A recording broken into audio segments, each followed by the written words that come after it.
भरद्वाज जी तुरंत चरणों में बैठ गए। आहा, मैं आपसे पूछना चाहता हूं, ये राम की इतनी महिमा वेद पुराण आदि सब जगह पर बताई गई, ये राम है कौन? ये राम तत्व क्या है? राम व्यक्ति कौन है? अगर ये राम परब्रह्म है, राम परमात्मा है, तो मैंने सुना है कि नारी विरह दुख लहू अपारा, अपनी पत्नी के हरण हो जाने पर वो विरह कातर होकर के वन में क्यों घूम रहे थे? क्या ये वही राम है जिन्होंने रावण को मारा?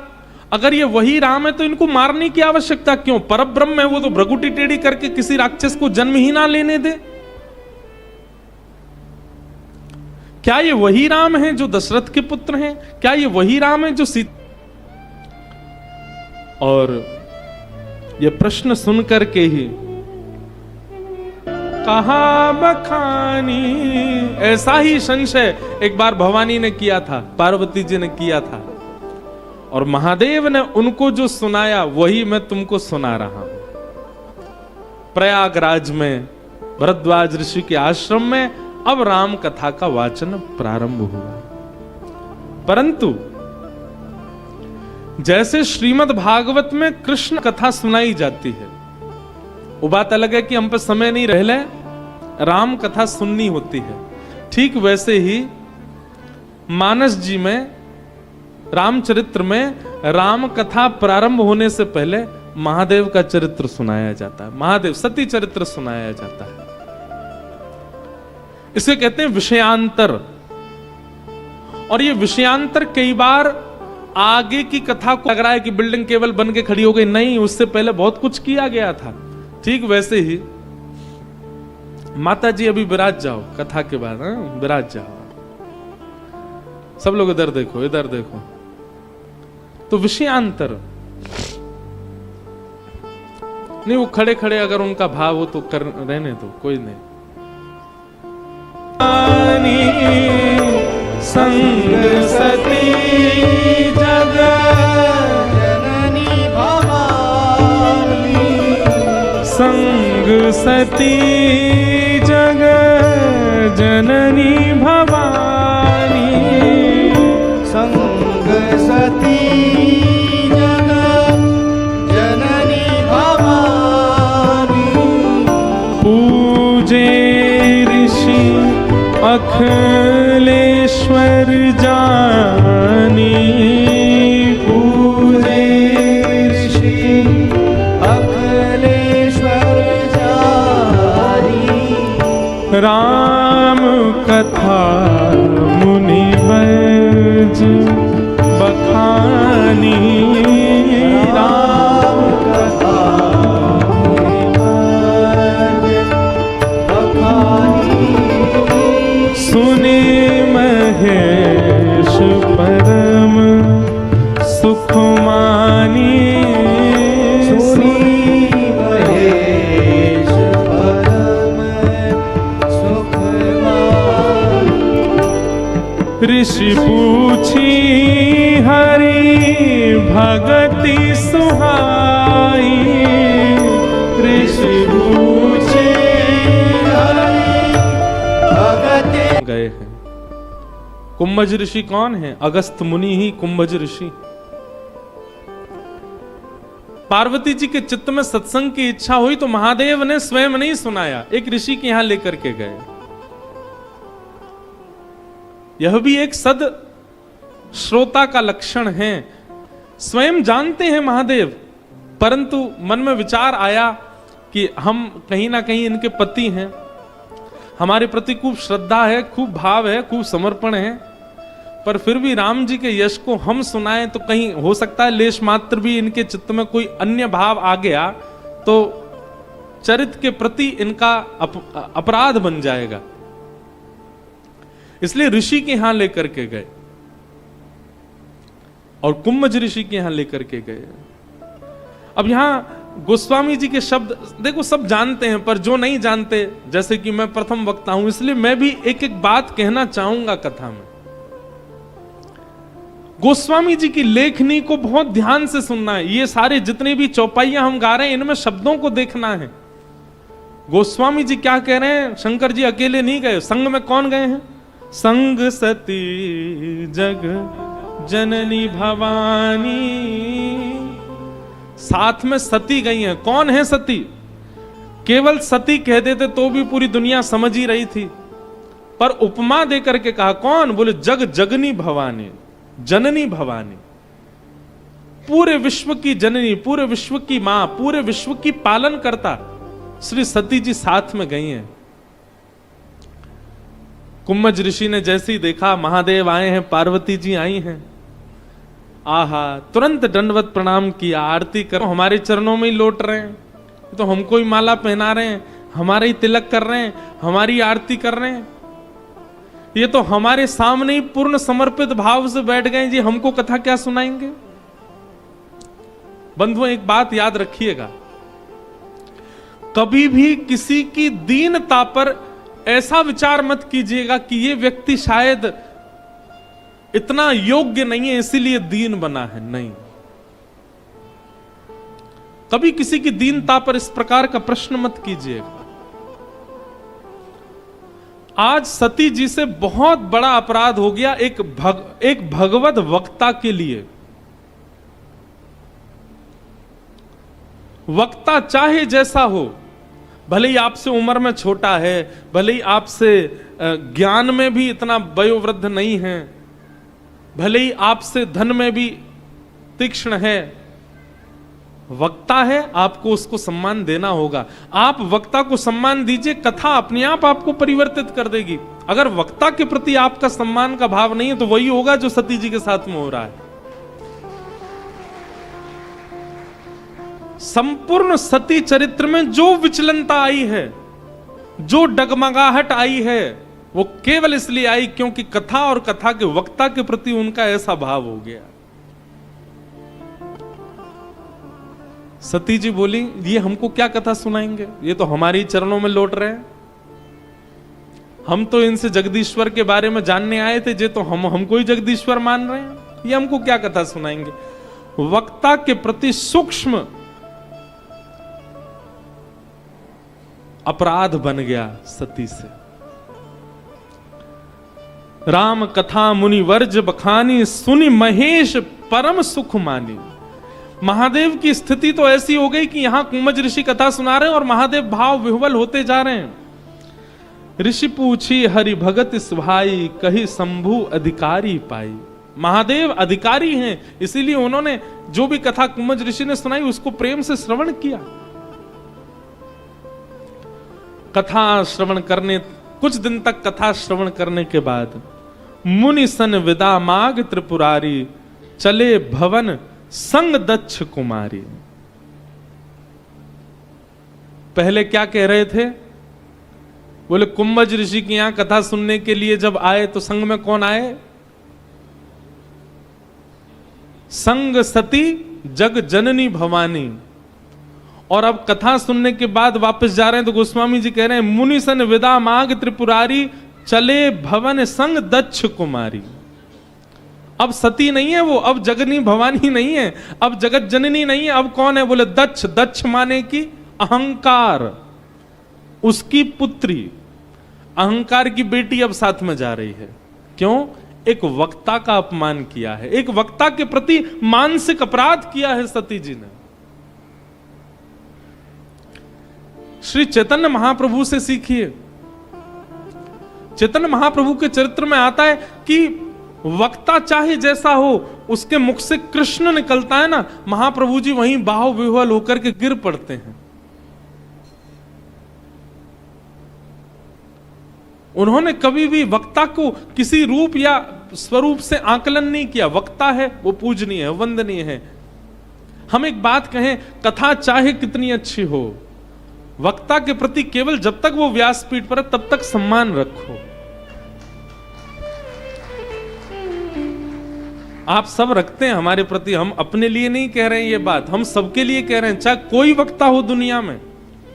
आजकल कलयुग में भी ऐसी स्थिति आ गई कि कई वक्ता भी, अब ये अपराध तो हमसे भी बनना, पर हम सन्मुख जाके तो दंडवती करते हैं। कई वक्ता भी कथा नहीं करते मंच पर बैठ करके, केवल सामाजिक चर्चाएं ज्यादा होती हैं, फिल्मी गीत होते हैं और भी कुछ बहुत कुछ होता है, पर फिर भी सती चरित्र से ये सीखो। कोई व्यास मंच पर बैठे हैं उनको प्रणाम ही करो। हाँ, जब वो व्यास मंच से नीचे आ जाएं तब आप उनको समझा सकते हैं, आप बता सकते हैं कि आप ठीक कर दीजिए, या जो भी वक्ता ऐसा करते हैं उनको आप बोल सकते हैं। पर जब वो व्यास मंच पर हैं उस समय आप सामने बैठ करके उनके प्रति कुभाव मत लाइए। वो जो कुछ भी कह रहे हैं उसमें राम तो बोल रहे हैं, उसमें कृष्ण तो बोल रहे हैं, उसमें शिव तो बोल रहे हैं, उसमें महादेव तो बोल रहे हैं, उसी से ही सम्मान प्रकट कीजिए।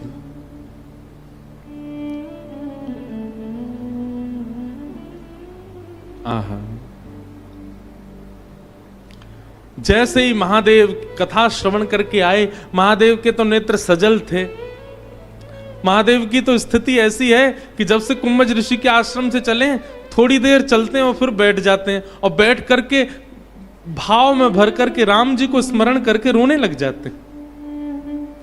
कथा ऐसा ही कर देती है, ना चल पाएंगे, ना बैठ पाएंगे, ना घूम पाएंगे। महादेव की स्थिति ऐसी हो गई है, बस बार बार रुदन करके प्रतीक्षा कर रहे हैं, ठाकुर जी मुझे दिख जाओ, ठाकुर जी मुझे मिल जाओ, एक बार दर्शन दे दो। आहा,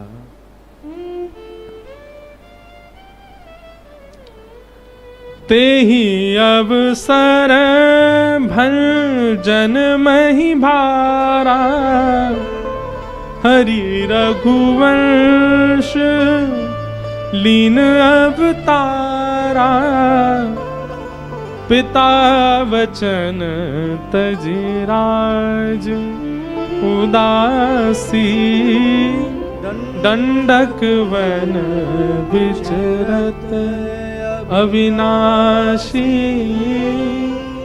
यहां महादेव विरह आतुर हो रहे थे कथा श्रवण के बाद, और उसी समय पिता की आज्ञा मान करके जहां रघुवंश अवतार हुआ था, राम जी का अवतार हुआ था, वो पिता की आज्ञा मान करके वन में चले गए थे। और दंडक वन में भ्रमण करते करते सीता जी का हरण आदि हुआ था, और उसी समय राम जी वहां किशोरी जी को खोजते हुए विरह विलाप कर रहे थे, और उसी समय महादेव और सती उसी दंडक वन से गुजर रहे थे।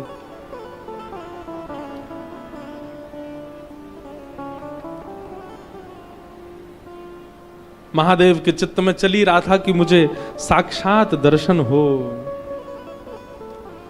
और वो दर्शन हुआ। किस रूप में दर्शन हुआ?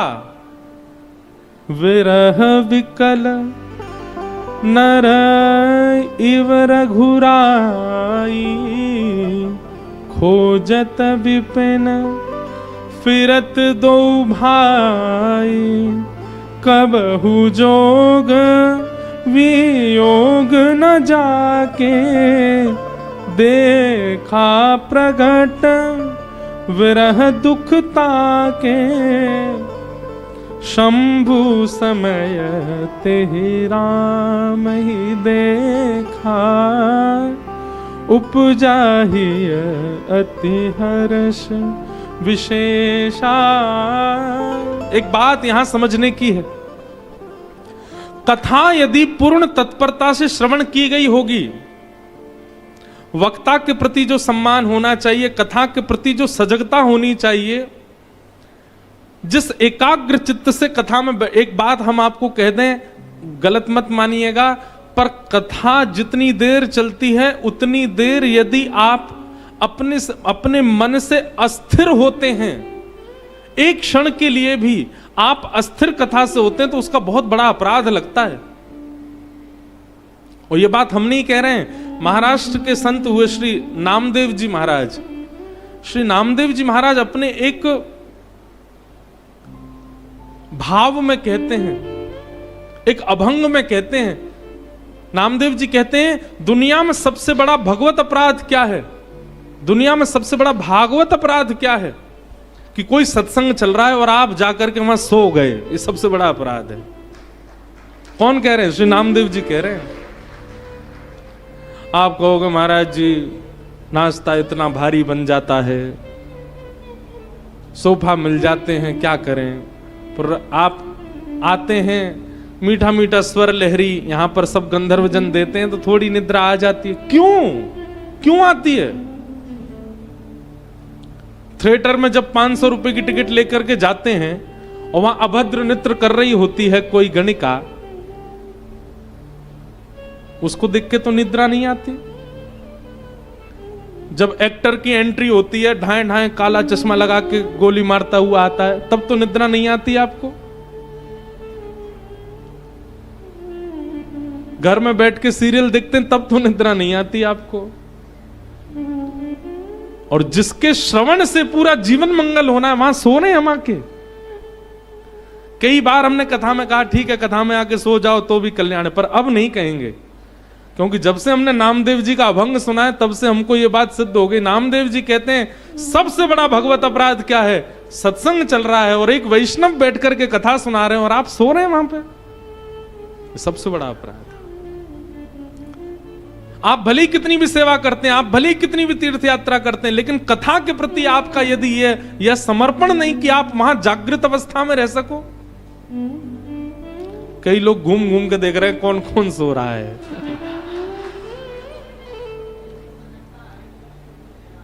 निद्रा नहीं। अब आप ये सोचिए, हम तो मानव हैं, साक्षात पराम्बा जगदम्बा जगत जननी भवानी, उनसे इतना सा अपराध कथा के प्रति बन गया। पूरी रामचरित्र का प्रारंभ भी वहीं से हो गया।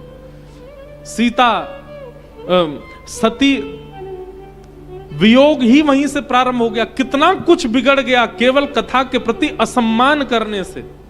हम आके सो जाते हैं कथा में? नहीं। हम कल से जब से ये चरित्र पढ़ रहे हैं ना, हमारे मन में एक ही बात घूम घूम के आ रही है कि मानस जी के प्रारंभ में सती चरित्र में कथा और कथा वक्ता के प्रति कितनी सतर्कता रखने की यहां पर बात बताई जा रही है। व्यास मंच के बिल्कुल सन्मुख बैठ करके आप व्यास मंच को वो सम्मान नहीं देते, केवल 2.5 घंटे। कितना बड़ा अपराध कर रहे हैं आप।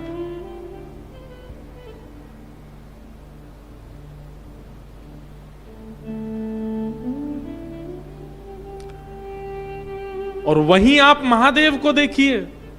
महादेव ने इतने भाव विभोर होकर के कथा सुनी। कथा श्रवण के बाद केवल मन में भाव प्रकट हुआ। शंकर उर अति क्षोभ, सती न जान ही मरम सोई, तुलसी दर्शन लोभ, मन डरु लोचन लालची।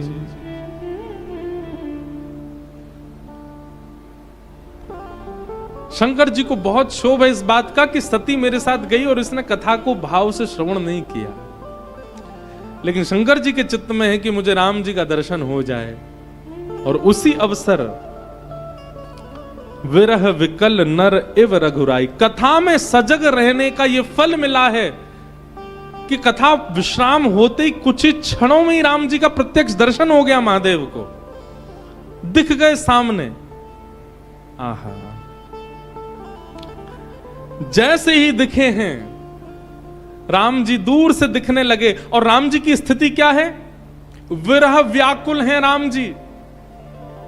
वृक्षों को स्पर्श करके रुदन कर रहे हैं, ढूंढ रहे हैं अपनी सीता जी को। लक्ष्मण जी और राम जी की ये विरह अवस्था का दर्शन महादेव को हो रहा है। दूर खड़े महादेव दर्शन कर रहे हैं। और जैसे ही इस अवस्था का दर्शन महादेव ने किया, तुरंत कह पड़े, जय सच्चिदानंद जग पावन, अस कहीं चले मनोज न सावन, चले जात शिव सती समेता, पुनि पुनि पुलकत कृपा निकेता, सती सो दशा शंभु के देखी, उर उपजा संदेह विशेषी।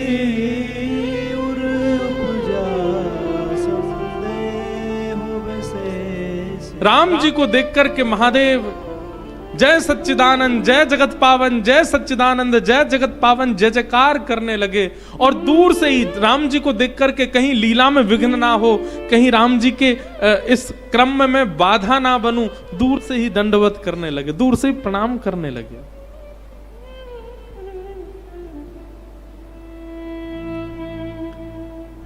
इस अवस्था को देख सती मन में विचार करने लगी, ये क्या हो रहा है, ये किसको वंदन कर रहे हैं? ये विरह आतुर दो राजकुमार घूम रहे हैं, वनवासी राजकुमार घूम रहे हैं, और उनको देख करके हमारे पति परमेश्वर साक्षात जगत नियंता जगदाधार देवादिदेव महादेव उनको प्रणाम कर रहे हैं। यही होता है, सत्संगी व्यक्ति जो है वो विवेकी होता है, और सत्संग के प्रति कुभाव रखने वाले व्यक्ति का विवेक क्षीण हो जाता है। वो समझ ही नहीं पाता कि ये सब स्थिति व्यवस्था क्या चल रही है। संतों के प्रति, तपस्वियों के प्रति, विरक्तों के प्रति, वैष्णवों के प्रति यदि आपकी अपमान बुद्धि प्रकट हो रही है, अपमान बुद्धि मत, किसी का भजन देख करके, किसी के नेत्रों में कथा सुनते सुनते आंसू देख करके आपको उपहास हो रहा है, अरे ये कोई रोने की बात है, ये रो रहा है बेचारा, इसका मतलब है आपसे अपराध बनाए कथा के प्रति। सती मन में विचार कर रही हैं, ये सब क्या हो रहा है? हमारे महादेव स्वयं इतने पूजनीय है, महादेव के चरणों में देवता गंधर्व आदि सब लोग नाक रगड़ने के लिए आते हैं, ये स्वयं इतने वंदनीय, स्वयं इतने पूजनीय, और ये वनवासी राजकुमार जो अपनी एक पत्नी के खो जाने पर विरह आतुर होकर घूम रहे हैं, ये उनको प्रणाम क्यों कर रहे हैं? सत्संग विवेक बुद्धि प्रदान करता है। सत्संग हमारी स्थिति को ऐसा बना देता है कि हम फिर परिस्थिति समझने लग जाते हैं, पर परिस्थिति देख करके मन में संशय उत्पन्न होना, यह एक प्रकार का सत्संग के प्रति अपमान जब होता है तब ऐसी स्थिति बनती है।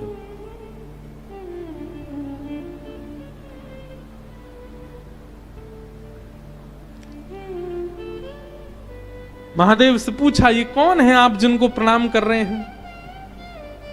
हे देवी,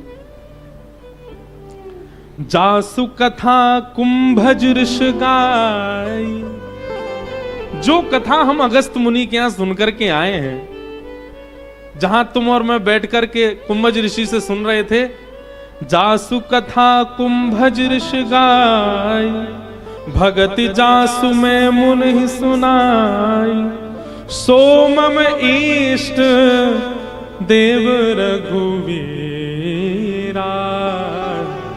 सोमम इष्ट देव रघुवीरा, सोमम इष्ट देव रघुवीरा, सोमम इष्ट देव रघुवीरा, सेवत जाहि सदा मुनि धीरा,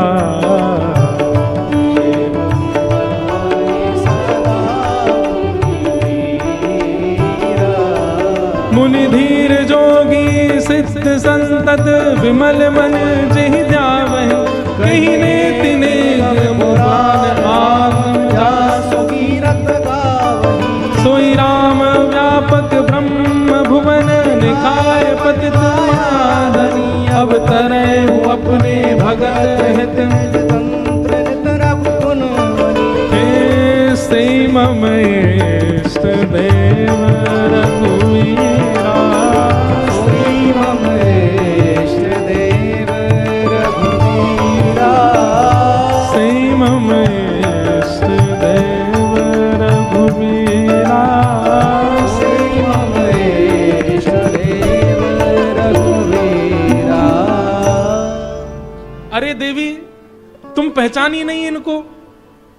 कुंभज ऋषि ने जिनके रूप का वर्णन किया था, वनवासी रूप का, उन्होंने बताया था ना कैसे वनवासी भेष में कैसी जटाजूट धारण किए, नन्हे से सुकोमल से हमारे श्री राम जी, साथ में दशरथ भैया, सीता जी के हरण के बाद उनके विरह में व्याकुल होकर के उनको खोज रहे हैं। अरे ये वही राम जी हैं जिनकी कथा हम सुनकर के आए हैं, मेरे इष्ट देव, जिनको सब संत प्रणाम करते हैं, जिनके चरणों में सब मुनिजन सिर नवाते हैं, पूरा ब्रह्मांड जिनके अधीन रहता है,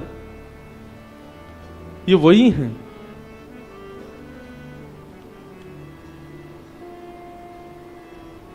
महादेव ने खूब विस्तार कर करके बताया, ये वही परमात्मा है, ये वही परब्रह्म है, ये वही इष्ट हैं, ये वही देव हैं जिनके अधीन पूरा ब्रह्मांड रहता है। देवी, ये वही हैं जिनकी कथा हम सुनकर के आए हैं।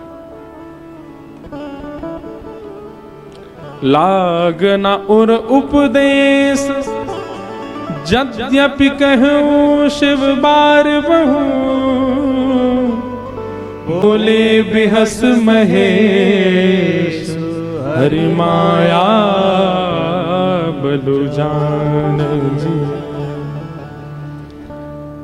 बार बार महादेव कह रहे हैं ये वही परब्रह्म है, लेकिन सती के चित्त में किंचित भी प्रेम प्रकट नहीं हुआ, किंचित भी सम्मान प्रकट नहीं हुआ, किंचित भी भाव प्रकट नहीं हुआ कि ये वही है। इससे बड़ा दुर्भाग्य क्या होगा। एक तो कथा सुनी कुंभज ऋषि से, कथा सुनने के तुरंत बाद ही ठाकुर जी दिख गए, और ठाकुर जी दिखे तो दिखे, स्वयं गुरु बगल में खड़े होकर के कह रहे हैं यही परमात्मा है, प्रणाम करो, और तब भी तुम्हारे चित्त में यह भाव प्रकट नहीं हो रहा कि यह परमात्मा है। इससे बड़ा दुर्भाग्य क्या होगा।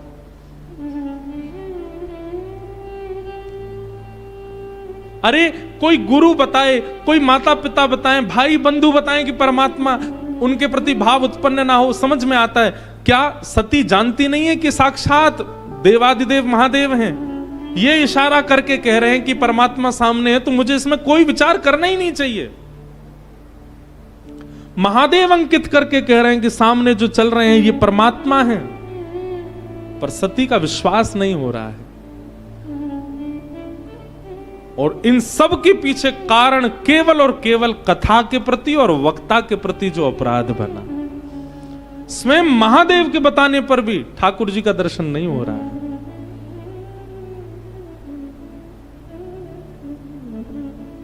महादेव कह रहे हैं ये वही हैं, प्रणाम करो।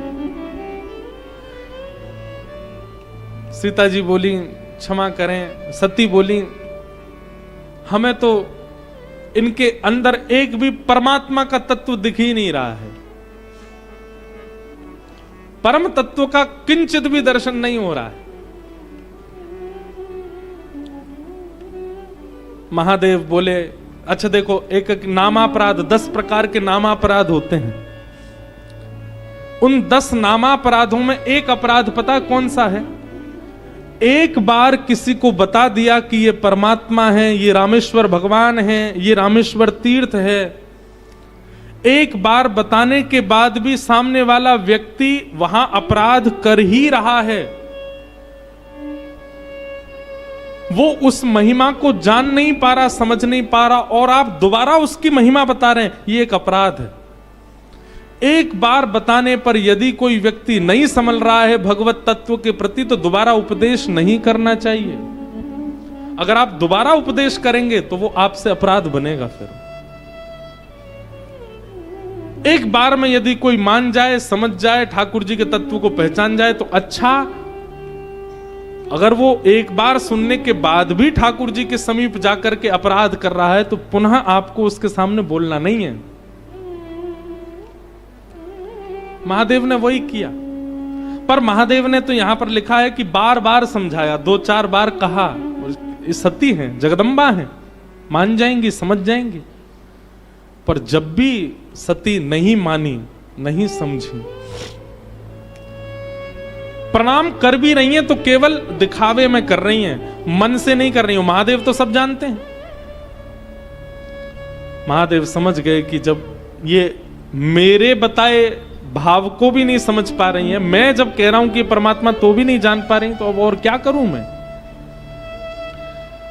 जो तुम्हारे मन अति संदेह जो तुम्हारे मन अति संदेह तो किन जाए परीक्षा ले तो किन जाए परीक्षा ले जैसे जाई मोह भ्रम भारी जैसे जाए मोह भ्रम पर करहु सुजतन विवेक विचारी करहु सुजतन विवेक विचारी। हे सती, तुम कथा सुन करके आई हो और मैं प्रत्यक्ष तुमको कह रहा हूं कि ये वही परमात्मा है, फिर भी तुम्हारे मन में भाव उत्पन्न नहीं हो रहा है। अब एक काम करो, जो तुम्हारे मन अति संदेहु तो किन जाई परीक्षा, तुम जाके परीक्षा ले लो भगवान की। मैं तो केवल एक चीज चाहता हूं। अच्छा देखो, यहां पर एक प्रश्न आता है, महादेव अपने इष्ट के लिए कैसे कह सकते हैं कि तुम परीक्षा ले लो? क्योंकि महादेव कल्याण करवाना चाहते हैं सती का। महादेव चाहते हैं कि इसकी मति कैसे भी ठीक हो, लेकिन महादेव ने एक संकेत कर दिया। क्या? जैसे जाए मोह भ्रम तोरा, आपका भ्रम जैसे जाए मोह भ्रम भारी, आपका भ्रम जिससे भी दूर हो वो करो, पर एक चीज का विचार करना, करेहु सो जतन विवेक विचारे। परीक्षा ले तो लेना, लेकिन बहुत विवेकपूर्ण हो करके। ये कोई सामान्य नहीं है, साक्षात हमारे इष्ट हैं, साक्षात देवादि देव के भी देव हैं। कोई हल्की ओछी बात मत कर देना, विवेक युक्त होकर के जाना इनके सामने।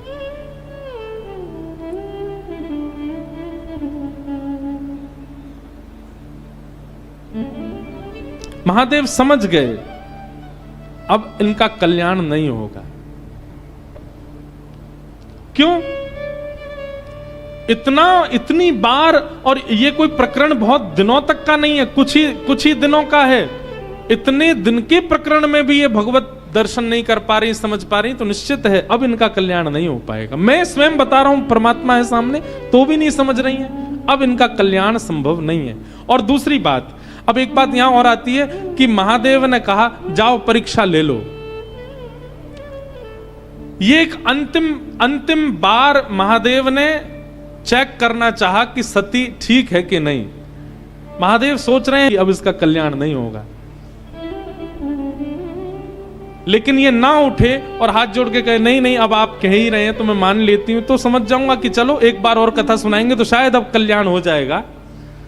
परंतु परीक्षा लेने के लिए महादेव ने मानो द्वार खोल के कह दिया जाओ परीक्षा ले लो। और जैसे ही सती उठ के परीक्षा के लिए खड़ी हुई, महादेव उसी समय नेत्र बंद करके बोले अब कुछ नहीं हो सकता।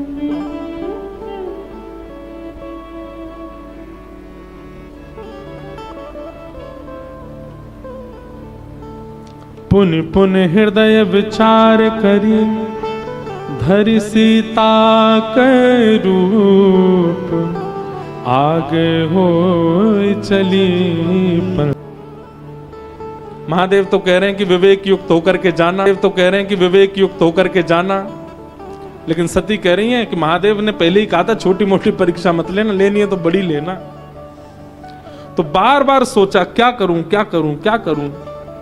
पुनि पुनि हृदय विचार करी धरि सीता को रूप। अपनी शक्तियों का दुरुपयोग, जिस दिन आपके मन में यह भावना हो जाए कि मेरे पास धन बहुत है, इससे तो मैं कुछ भी कर सकता हूं, मेरा तो नाम बहुत है, मैं किसी को भी नीचे दबा सकता हूं, जिस दिन शक्तियों का दुरुपयोग प्रारंभ हो जाए, करने के लिए सजग हो जाते हैं, तो निश्चित है कि आपसे कोई अपराध तो बना तो निश्चित है कि आपसे कोई अपराध तो बना। अत्यंत शक्ति होने के बाद भी, धन होने के बाद भी, नाम होने के बाद भी, सौंदर्य होने के बाद भी, स्वरूप होने के बाद भी, बुद्धि होने के बाद भी, उसके प्रति दुरुपयोग की भावना उत्पन्न ना होना, यह गुरु कृपा है।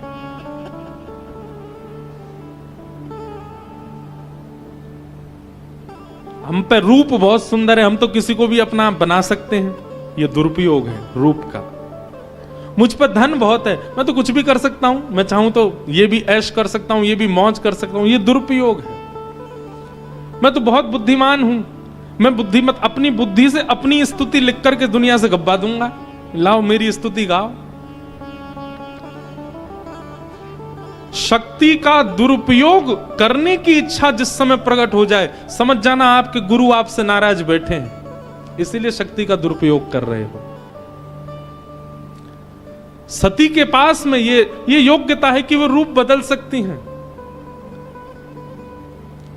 उस रूप का दुरुपयोग किया और सीता का रूप धारण किया, और सीता रूप धारण करके जैसे ही सती उस मार्ग में आई जहां राम जी चल रहे थे। अब देखो, हम इस बात में एक ही बात कहेंगे, गुरु रुष्ट हो जाएं, गुरु नाराज हो जाएं, सारे काम अपने आप ही बिगड़ने लग जाते। सत्संग के प्रति अपराध बन जाए, कथा में जाके सो जाओ तो सारे अपने आप ही होने लग जाते हैं काम खराब। पहले तो सीता का रूप धारण कर लिया, शंकर जी की बात नहीं मानी, बहुत कुछ कर दिया। अब सबसे बड़ी गलती क्या कर दी, परब्रह्म के सन्मुख जा करके पीठ दिखा दी परब्रह्म को। क्या राम और लक्ष्मण चल रहे थे, जबकि ऐसा मानस जी में वर्णन करते हैं कि आगे राम जी चलते हैं, मध्य में सीता जी चलती हैं, पीछे लक्ष्मण चलते हैं, पर सती जी तो गई और जाकर के आगे आगे चलने लग गई, राम जी के आगे चलने लग गए। अब इसके दो भाव हैं, पहली गलती तो कर दी कि सीता जी ऐसे चलती ही नहीं थी, वो तो राम जी के पीछे चलती हैं, पति के पद चिन्हों पर चलती हैं। और दूसरी गलती क्या कर दी, परब्रह्म को मुख दिखाना चाहिए, परब्रह्म को पीठ दिखा रही हैं। परब्रह्म की ओर सन्मुख होना चाहिए, परब्रह्म की ओर विमुख हो गई। और जीव जब परब्रह्म से विमुख हो जाता है तब आचार्य को पता लग जाता है। और आचार्य कौन है, लक्ष्मण, वो जीवाचार्य। लक्ष्मण जी आचार्य हैं। लक्ष्मण देख उमाकृत भेषा, लक्ष्मण देख उमाकृत भेषा, चकित भय भ्रम हृदय विशेषा, चकित भय भ्रम हृदय विशेषा। अब एक बात,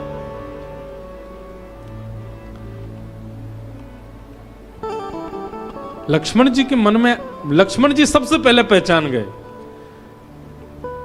क्योंकि आचार्य हैं। ठाकुर जी के नेत्रों में एक परत पर्दे की है, क्या कि वो पहली बार में दोष नहीं देखते, कैसा भी व्यक्ति हो उसमें गुण ही देखते हैं। पर गुरु के नेत्रों में कोई पर्दा नहीं होता, वो पहली बार में ही परख लेता है कि शिष्य अधिकारी है कि नहीं, जीव अधिकारी है कि नहीं। सती के आते ही लक्ष्मण जी तुरंत प्रथम दृष्टि में ही पहचान गए कि ये कौन है। और मनी मन चकित भय भ्रम हृदय विशेषा, थोड़ा बहुत नहीं, बहुत चकित हो गए लक्ष्मण जी। लेकिन मन में विचार करने लगे, किसी अबोध को समझाना ये धर्म है, किसी अबोध को बताना ये नियम है, स्वयं जगदंबा को समझाना, स्वयं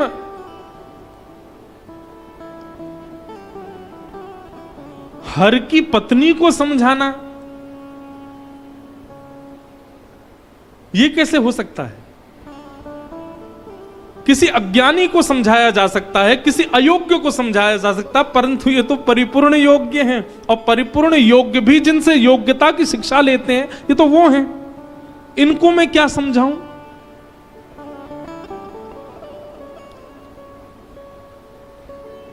इसलिए कई बार छोटे बालक गलती करें तो नजरअंदाज किया जाता, पर बालक बड़े अगर गलती कर देते हैं तो घर के जो बुजुर्ग लोग होते हैं ना, वो शांत हो जाते हैं, वो मौन हो जाते हैं। और एक बात याद रखिएगा, आपकी गलती पर जब तक आपको टोका जा रहा है तो समझ जाना कि गलती अभी इतनी बड़ी नहीं है।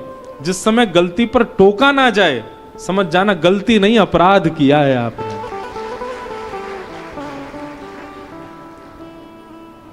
बहुत खुशनसीब हैं आपकी, आपकी गलती पर आपको टोका जाता है।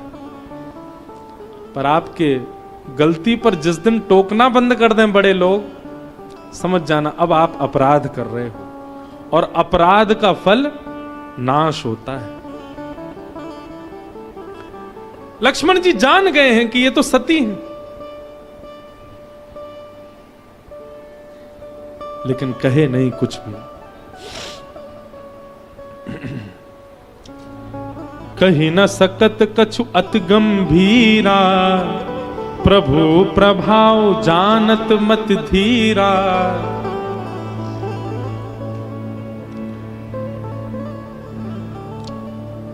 शांत हो गए, बोले अब मैं कुछ नहीं कहूंगा, ठाकुर जी देखेंगे क्या होगा।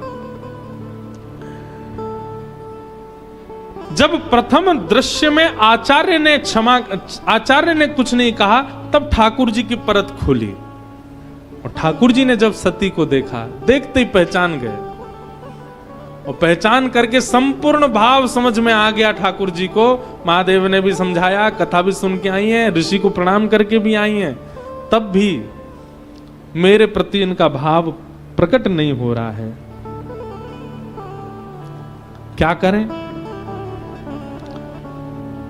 सती जी चलने लगी, और चलते चलते जैसे ही पीछे मुड़ करके देखा,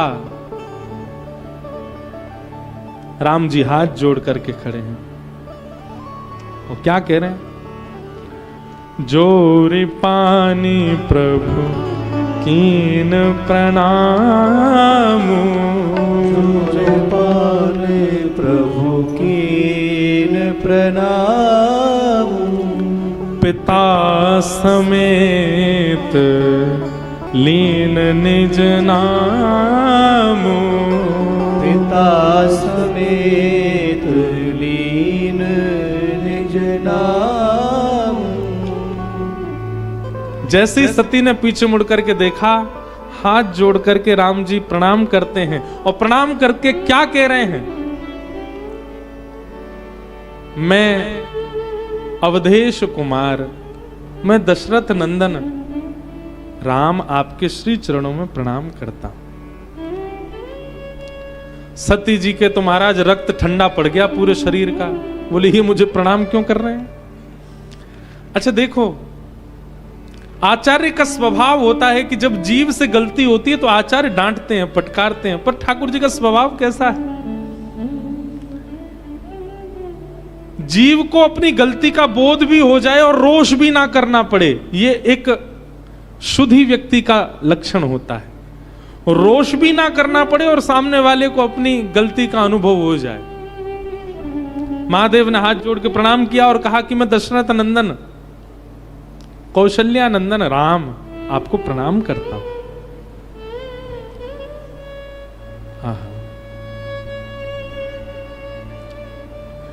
कहे बहुरी कहां, कहे बहुरी कहां वृष के तू, विपिन अकेले फिरहु के ही है तू। प्रणाम करके कहा, हे मां आप इतने सघन वन में अकेले क्यों घूम रही हैं। वृष केतु यानी कि मेरे परम प्रिय महादेव कहां हैं, आप अकेली क्यों घूम रही हैं, आपके साथ तो सदा महादेव को होना चाहिए, महादेव क्यों नहीं आए हैं आपके साथ। ये सुनते ही तो सती घबरा गई, बोले मैं सीता का रूप धारण करके आई हूं, मैं सीता जी के रूप में वनवासी वेश में घूम रही हूं, और ये मेरे को सती मान करके मुझसे पूछ और रहे हैं कि आपके साथ में तो महादेव होने चाहिए, आप अकेले क्यों घूम रही हैं। मानो जीव से जब अपराध बना तो ठाकुर जी कह रहे हैं ये अपराध बनने का कारण ये है कि तुम्हारे गुरु संग नहीं आए। गुरु कहां हैं, गुरु के बिना कैसे विचरण कर रहे हो? इस संसार रूपी भवाटवी में अकेले क्यों विचरण कर रहे हो? तुम्हारे गुरु कहां हैं तुमको बोध कराने वाले? कितने सुंदर भाव। राम वचन मृदु गूढ़ सुन उपजा अति संकोच, सती सभित महेश पही चली हृदय बड़ सोच। सुनते ही सीता जी, सती जी विचलित तो हुई, परंतु तुरंत अब क्या कहें, कुछ कह थोड़ी सकती हैं, तुरंत वहां से दौड़ी हैं, निकल गई वहां से।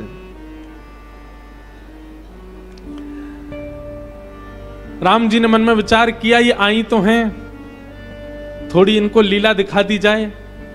कथा सुनने के बाद, ऋषि कृपा प्राप्त करने के बाद, महादेव के बताने के बाद भी ये परब्रह्म को पहचान नहीं पाई। अब परब्रह्म के सामने आई तो परब्रह्म थोड़ी तो कृपा करे इनके ऊपर। तो राम जी ने क्या कृपा की?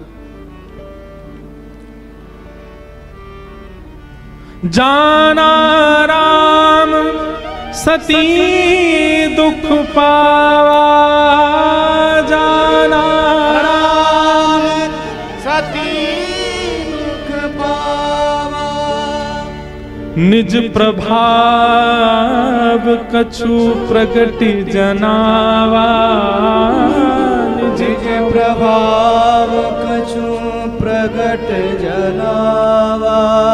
सत्य देख कौतुक मग जाता, सती देख कौतुक मग जाता। आगे राम सहित श्री भ्राता, आगे राम सहित श्री भ्राता। फिर चितवा पाछे प्रभु देखा, फिर चितवा पाछे प्रभु देखा। सहित बंधु सिय सुंदर बेखा, सहित बंधु सिय सुंदर बेशा। फिर जहां चित वही तह प्रभु आसीना, जहाँ चित वही तहाँ प्रभु आसीना। से वही सिद्ध मुनीश प्रवीणा, से वही सिद्ध मुनीश प्रवीणा। राम जी के वचन सुनते ही जैसे सती के चित्त में थोड़ा क्षोभ देखा, प्रभु श्री राम ने कहा, आपसे ज्यादा क्षोभ तो महादेव को हो रहा है, आपसे ज्यादा पीड़ा में मेरे महादेव हैं। क्यों? आपको लेकर के सुधी श्रोता जान करके लेकर के कथा में गए, वहां कथा का अपराध किया, वक्ता का अपराध किया, और उसके बाद महादेव के बताने पर भी आपने परब्रह्म के रूप को नहीं पहचाना। ये सब राम जी कह नहीं रहे, मन में सोच रहे हैं, परब्रह्म के रूप को नहीं पहचाना। और उसके बाद महादेव ने यदि आपको एक ऑफर दे भी दिया कि जाओ परीक्षा ले ले, तो आप उठ के चल दी, और परीक्षा के रूप में भी आप किसी भी रूप में आ जाती। जिस विरह से कातर परमात्मा पूरे पूरे वन में घूम रहे हैं, उसी विरह को, उसी विरहा परमात्मा को भी आप कष्ट देने आ गए, सीता जी का रूप धारण करके आ गए। अपराध तो बहुत बड़ा था सती का। राम जी ने क्या किया? सती देखी कौतुक मग जाता, आगे राम सहित श्री भ्राता। जैसी सती जी वहां से जाने लगी, तो जिस मार्ग में जा रही थी, तो आगे जाकर के देखा कि आगे से राम, किशोरी जी और लक्ष्मण जी आगे से चले आ रहे हैं। जब आगे से चलते आते देखा तो मार्ग बदल करके पीछे को जाने लगी। जैसे ही पीछे को जाना, तो फिर चितवा पाछे प्रभु देखा, सहित बंधु सिय सुंदर भेषा। पीछे की ओर जाने लगी तो पीछे से भी राम जी, सीता जी और लक्ष्मण जी चल करके आ रहे हैं। आगे भी राम सिया लक्ष्मण, पीछे भी राम सिया लक्ष्मण।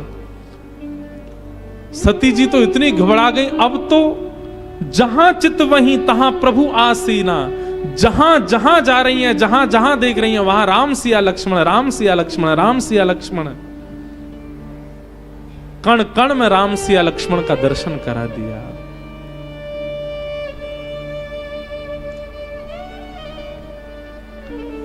इस प्रकार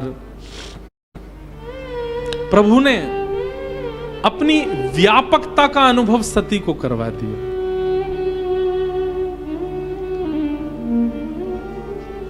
सोई रघुवर सोई लक्ष्मण सीता, देख सती अति भई सभीता।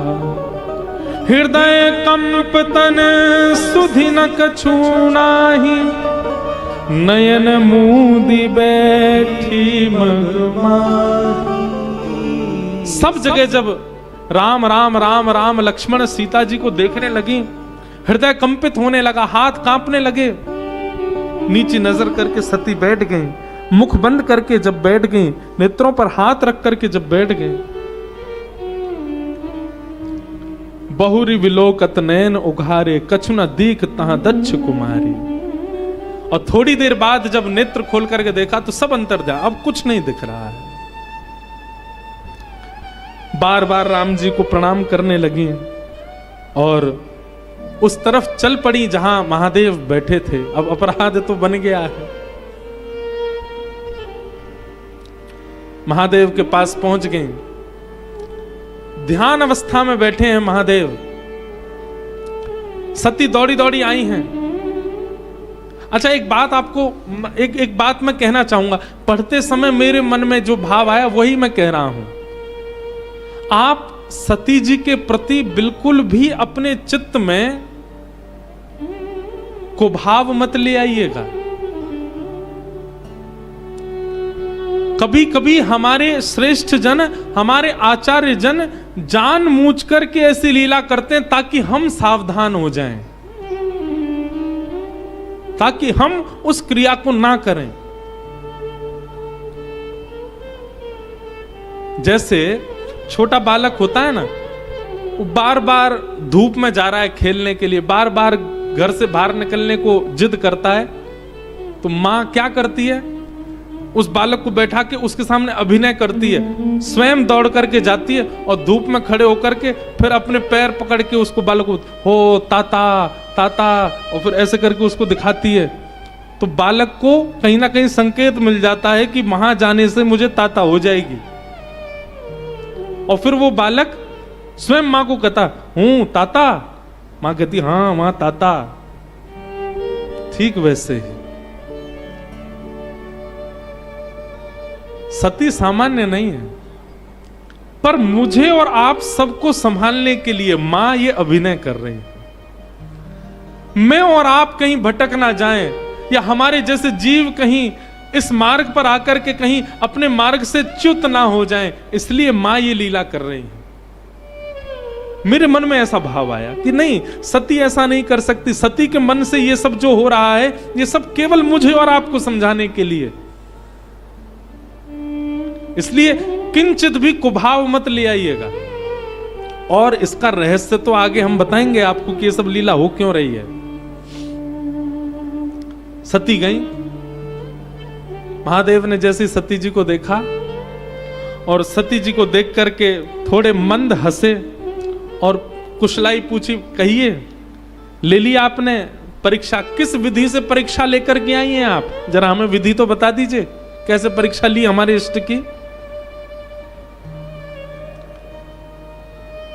मैंने कहा ना, एक अपराध बना था और उसके बाद अपराध पर अपराध, अपराध पर अपराध, अपराध पर अपराध बनते ही जा रहे हैं।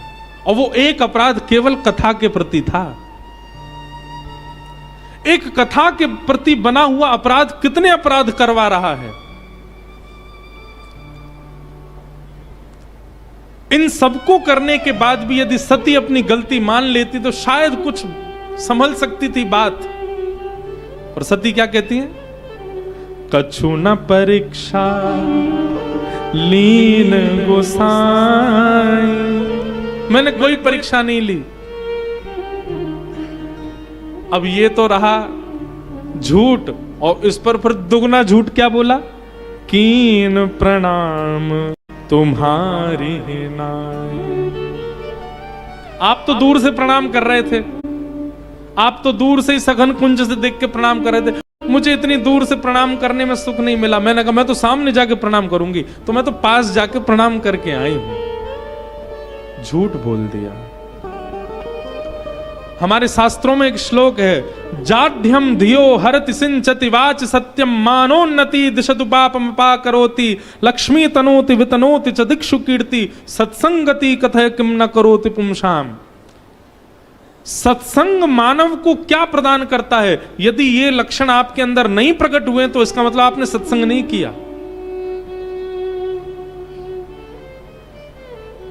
जाढ्यम धियो, सबसे पहली आपकी जड़ बुद्धि का हरण करता है सत्संग।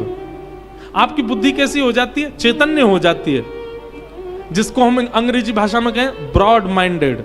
अब ब्रॉड माइंडेड को आजकल लोग बहुत गलत रूप में लेते हैं। ब्रॉड माइंडेड मतलब धर्म का पालन ना करने वाला, शास्त्रों की बात ना मानने वाला, फॉलो ना करने वाला, उसको कहते हैं ब्रॉड माइंडेड है। नहीं, उसको ब्रॉड माइंडेड नहीं कहते। जड़ बुद्धि नहीं है, जिसकी चैतन्य बुद्धि है। ब्रॉड माइंडेड किसको कहते हैं पता है? सीढ़ी से उतरते उतरते पैर में मोच आई और तुरंत नीचे गिर गए। दुनिया बोली हाय राम, भगवान ने कैसी परीक्षा ले ली, पांव मोड़ दिया, गेड़ दिया, पांव में चोट लगा दी। तो ब्रॉड माइंडेड व्यक्ति क्या सोचता? नहीं, ठाकुर जी ने चोट नहीं लगाई है, कोई बहुत बड़ा हादसा हो ना, ठाकुर जी ने नेक में टाल दिया। इसको कहते हैं ब्रॉड माइंडेड।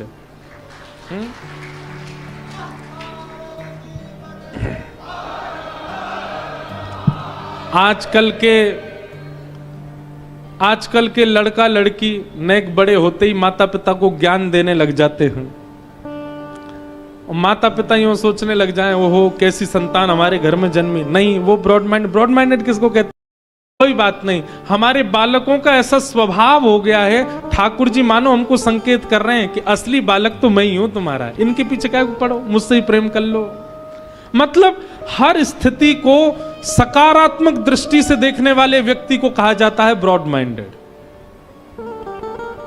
उसी को कहा जाता है ज्ञानी। ये सत्संग से ही हो सकता है। जो व्यक्ति जीवन में सत्संग नहीं करता उसकी बुद्धि ऐसी बनेगी नहीं। तो पहला लक्षण सत्संगी व्यक्ति का क्या है? वो जीवन में घटने वाली हर स्थिति को सकारात्मक भाव से देखता है। यही रामेश्वरम में मेरी कथा थी 2017 में, इसी सभागार, इसी हॉल में थी। हमने 2016-17 में 4 धामों में भागवत की थी, तो विश्राम यही रामेश्वरम में की थी। तो एक व्यक्ति हमारे साथ 4 धाम गए कथा में, बद्रीनाथ भी गए, द्वारिका भी गए, जगन्नाथपुरी भी गए और रामेश्वरम भी आए। उन व्यक्ति के साथ में ऐसी विडंबना हुई, आपको भी सुन के आश्चर्य लगेगा। मैं फिर उसके बाद उन मिले नहीं मुझे वो आज तक, होंगे बेचारे कथा सुनते होंगे। 4 धामों में धाम पहुंचते ही उनके फ्रैक्चर हो जाता था। बद्रीनाथ पहुंचे तो कहीं पहाड़ से लुढ़क गए, पाम टूट गया, उनका फ्रैक्चर लगाए घूमे बेचारे। 3 दिन कथा सुनने के बाद उनको ऋषिकेश आना पड़ा। एक साल बाद फिर जगन्नाथपुरी में कथा हुई। जगन्नाथपुरी में ज्यादा ही तेवर में आके समुद्र में भीतर प्रवेश करने लगे, समुद्र ने उठा के ऐसा पटका, फिर फ्रैक्चर हो गया। दूसरी कथा में भी द्वारिकापुरी गए बेचारे, समुद्र से दूर दूर घूम रहे थे, बोले अब नहीं जाऊंगा, फ्रैक्चर हो चुका है। द्वारिकाधीश मंदिर की सीढ़ी से नीचे उतर रहे थे, पाम रिपटा, फिर फ्रैक्चर हो गया। बेचारों ने संकल्प लिया था 4 धाम में कथा सुनूंगा, तो रामेश्वरम आए। ना तो यहां समुद्र के पास गए ना मंदिर गए, बोले कहीं भी फ्रैक्चर हो जाता है। एक दिन वो पम्बन ब्रिज है ना, उस पर घूम रहे थे, उसमें कहीं पर गड्ढा था, उसमें पाम चला गया, फिर फ्रैक्चर हो गया। मेरे से मिलने आए यही रामेश्वरम में। अच्छा, मुझे भी यूं लगे यार ये 2.5 साल से इनका पलस्तर ही नहीं उतर रहा है।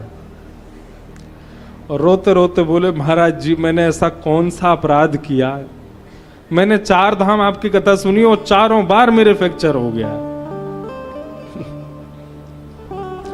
मैंने कहा पहली बार कहां सुनी? बोले बद्रीनाथ में सुनी थी। मैंने क्या हुआ था? बोले पहाड़ से वो जरा सा थोड़ी सी खाई थी, उसमें गिर गया था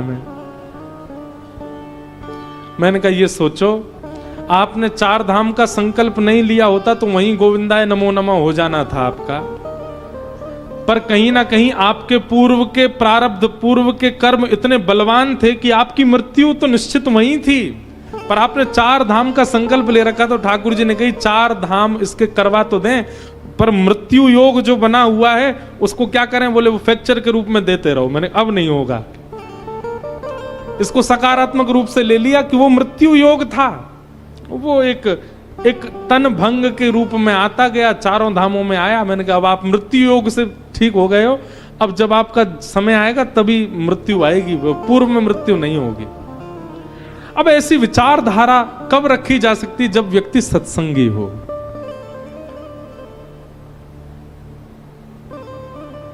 नहीं तो कई लोग बड़े उसमें रहते हैं, क्या बोलते हैं उसको, भ्रम में रहते हैं। एक व्यक्ति मेरे मित्र हैं, वो कोई भी काम करते हैं ना तो वो कितने बजे करते हैं? जैसे 5 बजे कर, नहीं 5:11 पे ही करेंगे। अब उनका कोई 5:11 पे बहुत बड़ा कोई काम हो गया था, तब से उनका नियम बन गया 5:11 पे ही काम करते हैं। मैंने कहा भैया तुम कथा वथा सुना करो, अभी कथा नहीं सुनते तो 24 घंटा में तुम्हारे लिए एक ही शुभ मुहूर्त है, कथा सुनना शुरू कर दोगे 24 घंटा शुभ मुहूर्त हो जाएगा। मैंने कहा फिर विचार नहीं करोगे कि इस समय करना है, ऐसे करना है, वैसे करना है। अब कई लोग कहते हैं पौन होता है ना, पौन पे कोई काम नहीं करना चाहिए, 1:45, 2:45, 3 इन पर चलना नहीं चाहिए, निकलना नहीं चाहिए, ये नहीं। कई बार तो हवाई जहाज ही होता है 12:15 बजे। अब हम हवाई जहाज में बैठ के पायलट से कहते सुनो भाई पौन पर मत उड़ाना, नहीं तो क्रैश हो जाएगा। कैसे काम चले?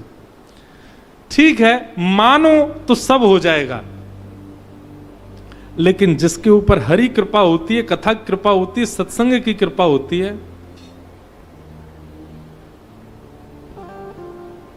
वो सब विधि प्रसन्न रहता है।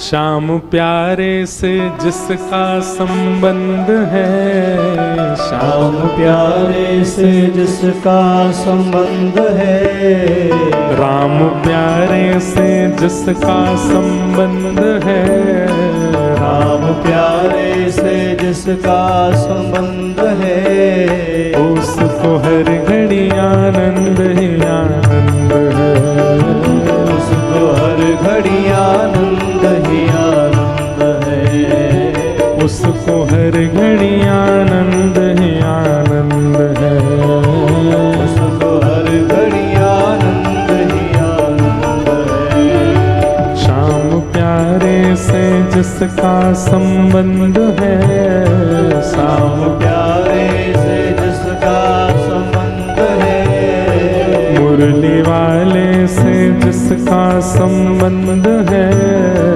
मुरली वाले से जिसका करताल बजा के गाओ, वो उसको हर घड़ी आनंद ही आनंद है, उसको हर घड़ी आनंद ही आनंद है, उसको हर घड़ी आनंद ही आनंद है, उसको हर घड़ी आनंद ही आनंद। राजा रामचंद्र भगवान की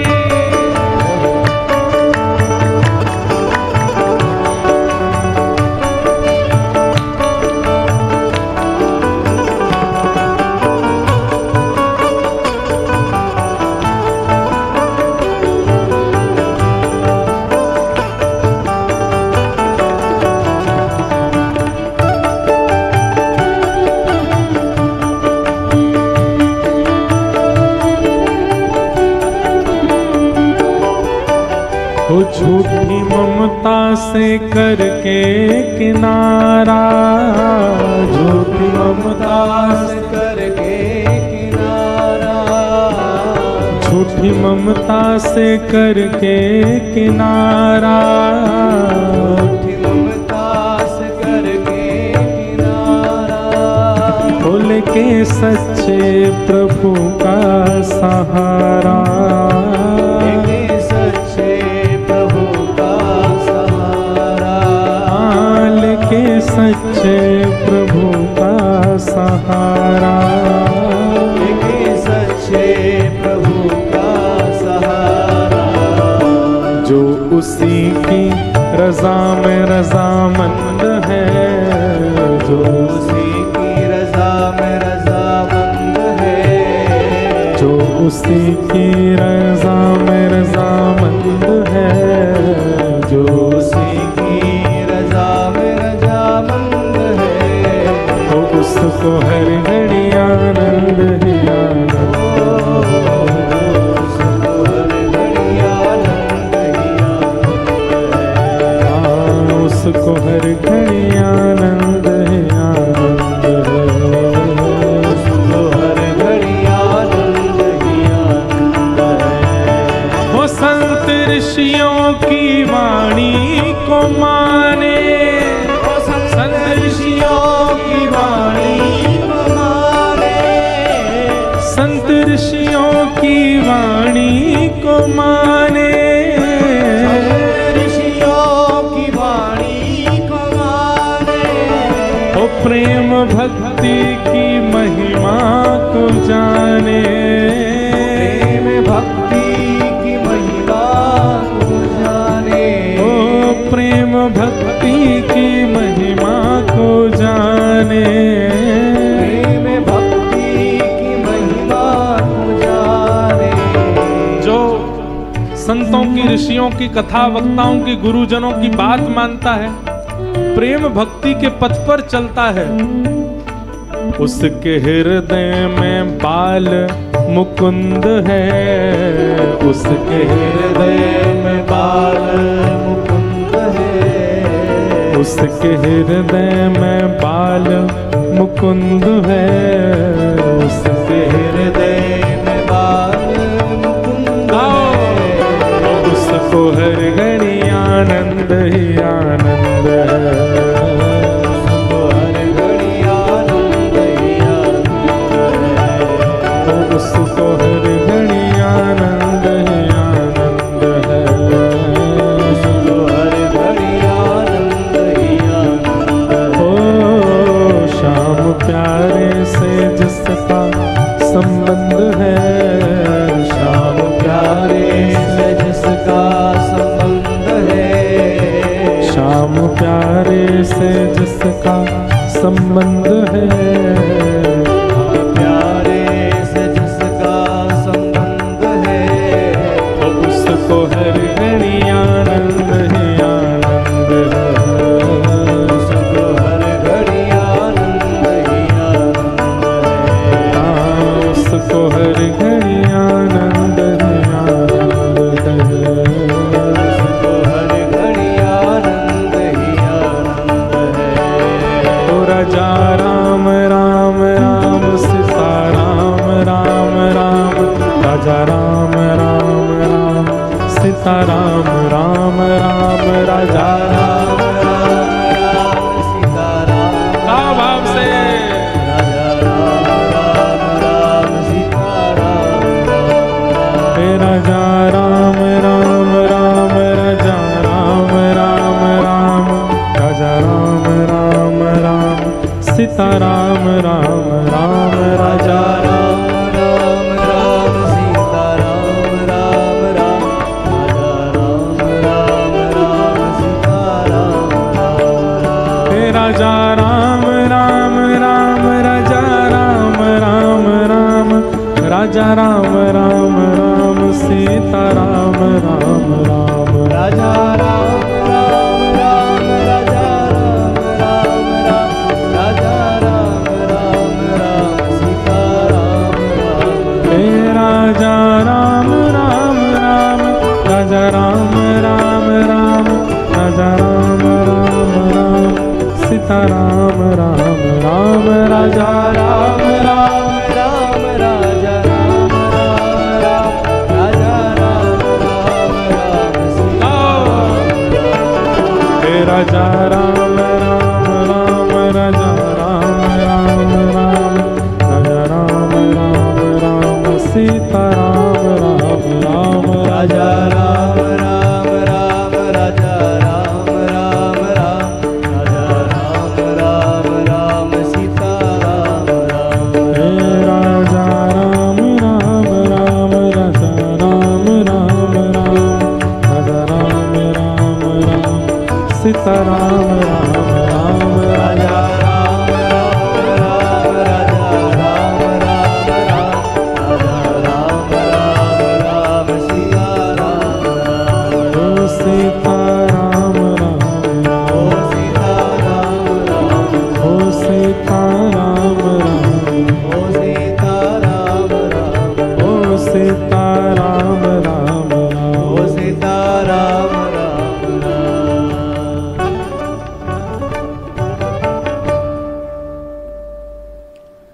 तो सत्संगी व्यक्ति का सबसे पहला लक्षण क्या है कि उसकी जड़ बुद्धि नहीं होती, ब्रॉड माइंडेड होता है।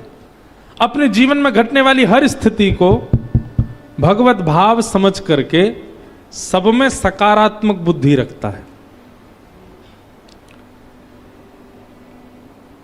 सिंचति वाच सत्यम, सत्संगी व्यक्ति को झूठ बोलने में नानी याद आ जाएंगी, नहीं बोल पाएगा वो, उसकी जीभ कांपने लग जाएगी, उसको इतनी चिंता हो जाएगी कि मैं झूठ कैसे बोलूं।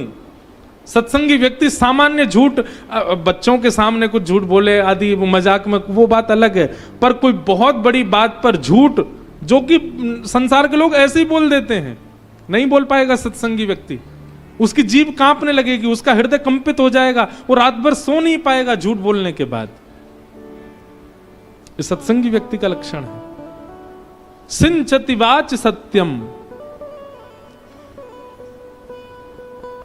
मानोन्नति दिशतु पापमपा करोति। मेरा बहुत मान हो, यश हो, मेरी बहुत संपत्ति हो, ये सारी इच्छाएं सत्संगी व्यक्ति की सम हो जाती हैं। कोई बहुत मान करने लग जाता है ना, तो वहां पर भी सत्संगी व्यक्ति हाथ जोड़ के नीचे नजर कर लेता है कि मैं इस योग्य नहीं हूं, आप सब कर रहे हो उसके लिए धन्यवाद। ऐसी स्थिति उसकी हो जाती। बहुत धन संपत्ति मिलने पर संसारी व्यक्ति भोग विलास की तरफ भागता है, पर सत्संगी व्यक्ति तीर्थ ही जाएगा। इससे मैं और कितनी संत सेवा कर सकूं, इससे मैं और कितना वैष्णवों का उपकार कर सकूं, ये भावना रखेगा। सत्संग गति कथय किम न करोति पुंसाम, सब देता है सत्संग। सती के मुख से झूठ निकल रहा है, वो भी किसी सामान्य व्यक्ति के आगे नहीं, स्वयं महादेव के सामने झूठ कोई कैसे बोल सकता है? इस सत्संग के प्रति बने अपराध के कारण हो रहा है। कछु न परेच्छा लीन गुसाई, कीन प्रणाम तुम्हारी नाई। कोई परीक्षा नहीं ली, मैं तो दूर से नहीं पास से प्रणाम करने गई और आपकी तरफ से भी प्रणाम करके आई हूं।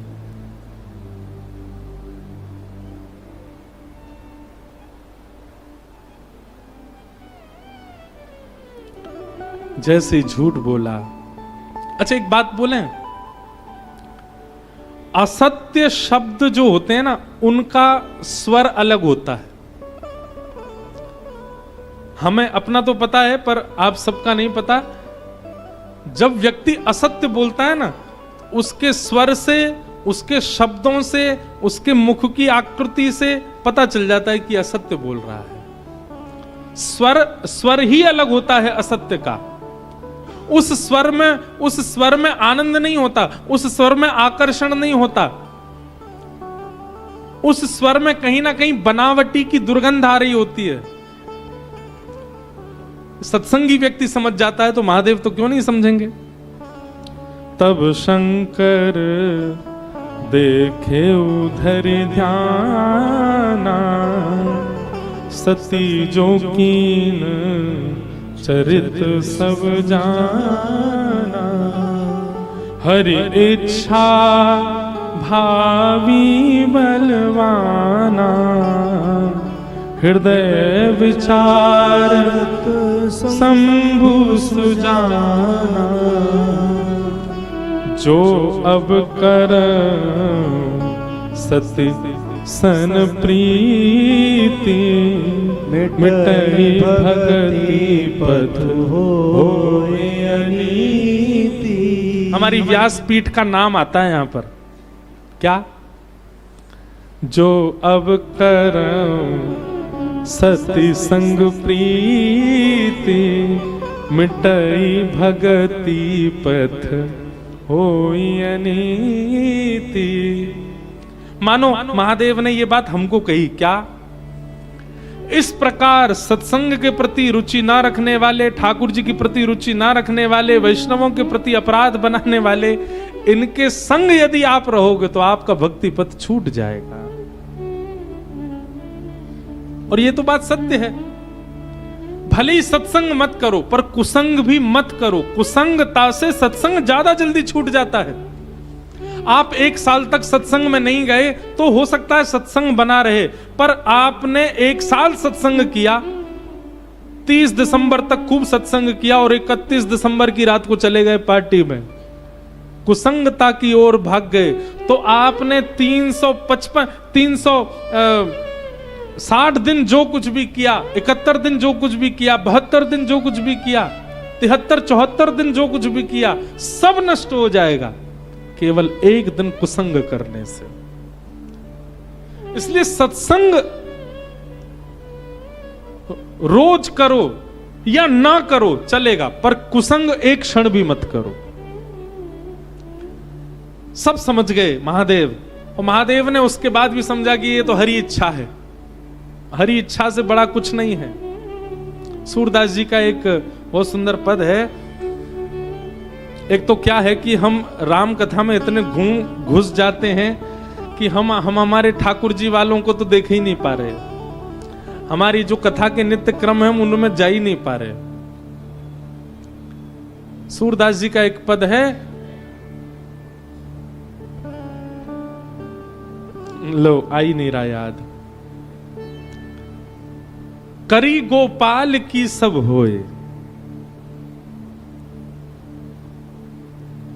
सूरदास जी कहते हैं करी गोपाल की सब होए, और यदि कोई अपना पुरुषार्थ मानता है तो महामूर्ख सोए। यदि अपना पुरुषार्थ यदि कोई मान रहा है कि मैंने किया, सूरदास जी कहते हैं महामूर्ख है वो। करी गोपाल की सब होए। महादेव समझ गए कि अब सती का संग मैं नहीं कर सकता, क्यों? इनके संग से अब मेरा भक्ति पथ टूट जाएगा। आहा, तब शंकर प्रभु पद सिर नावा, सुमिरत नाम हृदय से आवा। एहि तन सती भेंट मोहि नाहि, शिव संकल्प कीन मन माही। तुरंत राम जी को मनी मन प्रणाम किया शंकर जी ने। किस लिए प्रणाम किया? सती का अब संग नहीं करेंगे इसलिए प्रणाम किया? बोले नहीं, हे राम जी आपकी बड़ी कृपा, जिससे मेरा भजन कम हो उसको आपने जीवन से अब अलग कर दिया, इसके लिए आपको बहुत बहुत धन्यवाद। दुनिया के लोग ठाकुर जी को इसलिए प्रणाम करते हैं कि हम जिससे ब्याह करना चाह रहे थे उसको आपने जीवन में ला दिया, हम जिसके लिए व्रत नियम अनुष्ठान कर रहे थे वो हमारी बन गई, इसलिए ठाकुर जी को प्रणाम करते हैं। पर महादेव इसलिए प्रणाम कर रहे हैं, बोले कि जिससे मेरा भजन छूटता आपने उसको जीवन से अलग किया, इसके लिए बहुत बड़ी कृपा ठाकुर जी। एक बात बताएं बंधुओं, प्रभु हमारी रक्षा करते हैं, इसको आप किस रूप में देखते हो? समुद्र की भारी लहर आई और आप उससे बच गए, क्या वो प्रभु रक्षा है? नहीं। हाँ, बात है हम कहीं ना कहीं मानते हैं उसको, पर मूल रूप से वो प्रत्यक्ष प्रभु रक्षा नहीं है। हवाई जहाज का इंजन फेल हो गया लेकिन फिर भी आप सही सलामत लैंड कर गए, ये प्रभु इच्छा नहीं है, ये प्रभु रक्षा नहीं है। उसमें हम कहीं ना कहीं मानते हैं, पर वो 0.1 रक्षा करी ठाकुर जी ने हमारी। गाड़ी का एक्सीडेंट होते होते बच गया, ये भी 0.1 रक्षा है। पर सबसे बड़ी रक्षा किसको मानो कि ठाकुर जी ने आपकी रक्षा की। एक कुसंगी जीवन में आया और उस कुसंगी की आते आप पहचान गए कि ये कुसंगी है और आपने उसका त्याग कर दिया, ये प्रभु रक्षा है। ठाकुर जी ने आपकी रक्षा की। कई लोगों के ब्याह हो जाते हैं और ब्याह हो जाने के 1.5-2 साल बाद पता चलता है कि जिनसे ब्याह हुआ ये तो महाकुसंगी है, अब इसको नहीं छोड़ सकते। ठाकुर जी ने उसकी रक्षा नहीं की, अब क्या करें, अब तो रहना पड़ेगा। अब वो हरि इच्छा मान करके फिर रहते हैं। और फिर जैसा, अच्छा देखो, त्याग यहां महादेव ने सती का कोई ऐसे कह दिया चली जाओ यहां से, अब तुम्हारे संग नहीं रहेंगे, नहीं नहीं नहीं नहीं, अपने संगी लेकर के गए। आगे कह रहे हैं ना, चलत गगन भय गिरा सुहाई, जह महेश भली भगत दृढ़ाई।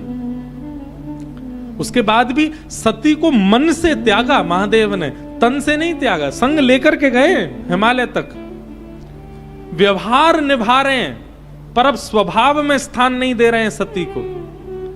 तो जिन लोगों के ब्याह हो जाते हैं, ब्याह के बाद पता चलता है कि जिनसे ब्याह हुआ वो तो कहीं से भी ठाकुर जी के नहीं है, दूर दूर तक। तो फिर क्या किया जाए? तो फिर यही है भैया कि जैसे महादेव ने मन से त्यागा ना, आप भी मन से त्यागो। और मन से त्यागने की कोई विधि नहीं है, मन से त्यागना हम सब जानते हैं। कई बार हम अपने घर खानदान के कई लोगों को मन से बिल्कुल नहीं चाहते, पर उनका फोन आ जाता, अरे तुमको याद कर रहे थे, बहुत दिन से तुम्हारी याद आ रही थी, आज तुम्हारा फोन ही आ गया, और सब ठीक, सब आनंद मंगल। फोन रख के कहते हैं जी और कनास फोन करता है मुझको। मन से हम नहीं चाहते उसको, पर उसके सन्मुख हम कैसा प्रदर्शन करते हैं। तो जहां ऐसा संबंधी परिवार का है जिसको आप छोड़ नहीं सकते, पर वो कुसंगी है, वो भगवत विमुख है, तो क्या करें? मन से उसका त्याग करो। हम लोग उस स्थिति में नहीं है, हम लोग उस चरम भाव में नहीं पहुंचे मीराबाई की तरह कि तन से ही त्याग कर दें। हम उस स्थिति में नहीं है कि कुंभन दास जी के 7 पुत्र थे, पर कुंभन दास जी से कोई पूछता आपके कितने बालक हैं, तो कहते मेरे 1.5 बच्चे हैं। कितने बच्चे? 1.5। 1 बोल दो, 2 बोल दो, 4 बोल दो, ये 1.5 क्या होता है? 1.5 बच्चे किसके होते हैं? कुंभन दास जी कहते जन्म तो 7 ने लिया, पर 1 तो पूरी तरह भगवान का है, इसलिए 1 बालक, और 1 आधा भगवान का। बोले आधा क्यों है? बोले वो मंदिर नहीं जाता लेकिन गौ सेवा करता है, इसलिए आधा है, इसलिए 1.5। 7 में से 1.5 बच्चे हैं मेरे। ये कुंभन दास जी हैं। अब हम लोग उस स्थिति में नहीं है कि हम ऐसा कह सकें, तो इसलिए क्या करें? शंकर जी ये बता रहे हैं, बोले जब कोई भगवत विमुख जीवन में आ जाए तो फिर उसका मन से त्याग करो। आहा, जैसे ही मन से त्याग किया तभी आकाशवाणी होने लगी, चलत गगन भई गिरा सुहाई, जय महेश भले, जय महेश भले। जैसे ही मन से त्याग किया तभी आकाशवाणी होने लगी, चलत गगन भई गिरा सुहाई, जय महेश भली भगति दृढ़ाई। जैसे ही मन से त्याग किया सती का, आकाशवाणी होने लगी, और आकाशवाणी में सब लोग जय जयकार करने लगे, बोले जय हो महादेव, आपकी भक्ति सर्वोपरि है, आपकी भक्ति अतिश्रेष्ठ है, आपकी इस भक्ति को प्रणाम करते हैं। आपका जो ये सद संकल्प है, आपका जो ये दृढ़ संकल्प है, ये अत्यंत सराहनीय है। सती ने आकाश की ओर देखा और महादेव से बोली, क्या सत्संकल्प लिया आपने? ये आकाशवाणी क्यों हो रही है? आपने मनी मन कोई संकल्प लिया है जिसकी प्रशंसा देवता कर रहे हैं? मुझे बताइए ना, ऐसा कौन सा सत्संकल्प लिया आपने? यद्यपि सती पूछा बहु भांति, तदपि न कहू त्रिपुर आराती। बहुत बार पूछा सती ने, लेकिन महादेव ने अब कुछ कहना उचित नहीं समझा। सती कह रही है कि मुझे सत्य सत्य बताइए। यहां पे ये कहते हैं तदपि न कहू त्रिपुर आराती। सती ने बार बार पूछा तो महादेव ने उत्तर क्यों नहीं दिया? भगवान बोले, जब हमने सत्य पूछा तो खुद ने झूठ बोल दिया, हम इसको सत्य कैसे बताएं? अभी हमसे सत्य पूछ रही है कि हमने मनी मन क्या संकल्प लिया, तो इसलिए मौन, कुछ नहीं बोले। और बल्कि वर्णत पंथ विविध इतिहासा, सती पूछ रही है कि आपने मन में क्या संकल्प लिया, और महादेव इतिहास सुना रहे हैं, दुनिया भर की कथाएं सुना रहे हैं, उसके पूछे हुए प्रश्न का उत्तर नहीं दे रहे। और इतिहास सुनाते सुनाते कहीं और सती का ध्यान लगाते लगाते चलते चलते चलते चलते कैलाश आ गए, विश्वनाथ पहुंचे कैलाश। अपने निवास स्थान पर आ गए। महादेव पहुंचे और जाते ही महादेव अपने आसन पर विराजमान हुए, बैठते ही ध्यान निमग्न हो गए। बीते संबत सहस सतासी, तज समाधि शंभु अविनाशी, राम नाम शिव सुमिरन लागे, जानेऊ सती जगपति जागे। महादेव आकर के बैठ गए और 87,000 संबत तक समाधि में ही रहे। समाधि में आकर के बैठ गए, राम जी का स्मरण करने लगे। और 87,000 वर्ष बाद जब समाधि खुली, सती को पता चला कि महाराज उठ गए। कैसे उठे? बोले राम नाम शिव सुमिरन लागे, राम राम राम राम राम। हमें ये पंक्ति पढ़ करके हमको ऐसा लगा कि हम जब देखने के लिए गए थे श्री रामेश्वर भगवान को, तो हमारे सामने जल डाला, हमारे सामने भस्म लगाई, हमारे सामने माला पहनाई, पर शंकर जी तस से मस नहीं हुए। क्यों? अभी समाधि में बैठे हैं, अभी महादेव समाधिस्थ हैं। चाहे महाकाल चले जाओ, चाहे कैलाश चले जाओ, चाहे काशी विश्वनाथ चले जाओ, चाहे रामेश्वरम चले जाओ, सब जगह जल डालने पर महादेव बिल्कुल अचेत रहते हैं। क्यों? महादेव अभी समाधि में बैठे हैं। और जिस दिन आपके स्वप्न में, आपके चलते फिरते मनस्थ में, आपके कानों में अपने आप राम राम राम राम राम राम राम राम गुंजायमान होने लग जाए, समझ जाना कि महादेव की समाधि अब खुल गई है। श्री रामेश्वर भगवान के सामने जाकर के ये काशी वाले हैं, दूर से ही पता चल जाती है ये काशी वाले हैं। कल हम जैसे ही मंदिर गए, 4 लोग कोने खड़े, उन्होंने जैसी कहा हरा हरा, सौरभ भैया बोले ये काशी वाले हैं। मैंने हाँ, ये काशी वाले। देखो मीराबाई कहती हैं ये भी हमारी बहुत बड़ी योग्यता, कि हमारी पहचान हमारे व्यापार से नहीं, हमारी पहचान हमारे कर्म से नहीं, हमारी पहचान हमारी जात से नहीं, हमारी पहचान हमारे रूप से नहीं, हमारी पहचान हमारे इष्ट से है। ये हमारे जीवन की सबसे बड़ी योग्यता, हमारी पहचान हमारे इष्ट से हो। तो क्या बता रहा था मैं? हाँ, वास्तव में जगा हुआ कौन है, जागृत कौन है? जिसके मुख से राम नाम निकल रहा है, वही जगा हुआ है। वो अब भी सो ही रहा है, जिसके मुख से राम नाम उच्चरित नहीं हो रहा। यह भी इस एक पंक्ति का एक भाव ले सकते हैं। जिसके जिह्वा पर राम नहीं, जिसके मन में राम नहीं, जिसकी वाणी में राम नहीं, वो सो ही रहा है अभी भी। क्योंकि राम नाम शिव सुमिरन लागे, जानेऊ सती जगतपति जागे। कोई व्यक्ति जागृत अवस्था में है, ये तभी मानो जब उसके मुख से राम निकलता हो। अगर वो राम नहीं बोलता है तो देखो, अब देखो ये अपने आप कड़ी जुड़ गई। जब शव यात्रा जाती है ना, जितने भी जगे हुए होते हैं वो क्या बोलते हैं? राम नाम सत्य है। लेकिन जो अर्थी पे लेटा वो नहीं बोलता। इससे ये बात प्रमाणित होती है कि जागा वही जिसके मुख से राम नाम निकला है, वो अचेत है, वो सोया हुआ है जिसके मुख से राम नाम उच्चरित नहीं हो रहा, उद्धृत नहीं हो रहा। इसलिए भैया नित्य राम कहा करो। महादेव सतत जपत। एक बात हम आपको थोड़ी करेक्ट करना चाहते हैं। दुनिया के लोग मंदिर में जाते हैं, रामेश्वर भगवान के सामने कहते हैं ओम नमः शिवाय, ओम नमः शिवाय, ओम नमः शिवाय, नित्यं महेश समृत कृष्णम चारु चंद्रावतम सम। नहीं, कल हमारे पंडित जी भी महादेव के सामने करे लिंग थाप विधिवत करी पूजा, शिव समान मोहि प्रिय नहीं दूजा। ये सब बातें महादेव के सामने नहीं कहनी है। ये ओम नमः शिवाय का उच्चारण महादेव के सामने नहीं करना है। जब किसी रामालय में जाओ, किसी राम मंदिर में जाओ, वहां जाकर के एक बार धीमे से कहो ओम नमः शिवाय, तो महादेव प्रसन्न हो जाएंगे। ओहो, राम जी प्रसन्न हो जाएंगे, मेरे महादेव का नाम उच्चारण कर रहा है। हनुमान जी के सन्मुख जाके राम राम कहो, सीता जी के सन्मुख जाके राम राम कहो, श्री बांके बिहारी मंदिर में जाके श्री राधा कहो, श्री किशोरी जी के सामने जाके कृष्ण मनोहारिणी कहो। विपरीत प्रेम का प्रसंग सामने सुनाना चाहिए, तब इष्ट प्रसन्न होते हैं। अब आप महादेव के सामने जाकर के ओम नमः शिवाय, ओम नमः शिवाय, ओम नमः शिवाय, महादेव थोड़ी बहुत नेत्र खुले भी होंगे तो उनको बंद कर लेते होंगे, मेरा नाम मुझे सुना रहा। पर महादेव के सामने जाकर के कोई कहे महादेव सतत जपत मंत्र राम नाम, महादेव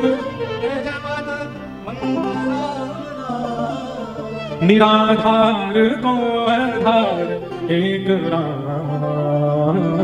निराधार को आधार एक राम।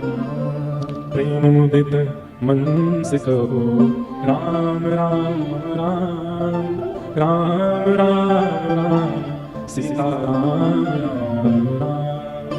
प्रेम मुदित मन से कहो राम राम राम राम राम सीता राम राम राम। राम नाम शिव सुमिरन लागे राम नाम शिव सुमिरन लागे। राम नाम शिव सुमिरन लागे राम नाम शिव सुमिरन लागे। जाने सती जगत पति जागे जाय पति जगत पति जागे। जाय शंभु पर वंदन की जाय शंभु पर वंदन कीरा। जाय शंभु पर वंदन की जाय शंभु पर वंदन कीरा। सन्मुख शंकर आसन दीना सन्मुख शंकर आसन दीना। लगे नहरी कथा रसा लगे हरि कथा रसाला। हे दक्ष प्रदेश भय तेरी काला दक्ष प्रदेश भय तेरी काला। राम नाम शिव सुमिरन लागे राम नाम शिव सुमिरन लागे। राम नाम शिव सुमिरन लागे राम नाम शिव सुमिरन लागे। राम नाम शिव सुमिरन लागे। आहा। राम नाम शिव सुमिरन लागे तभी राम प्रिय कथा में आ गए।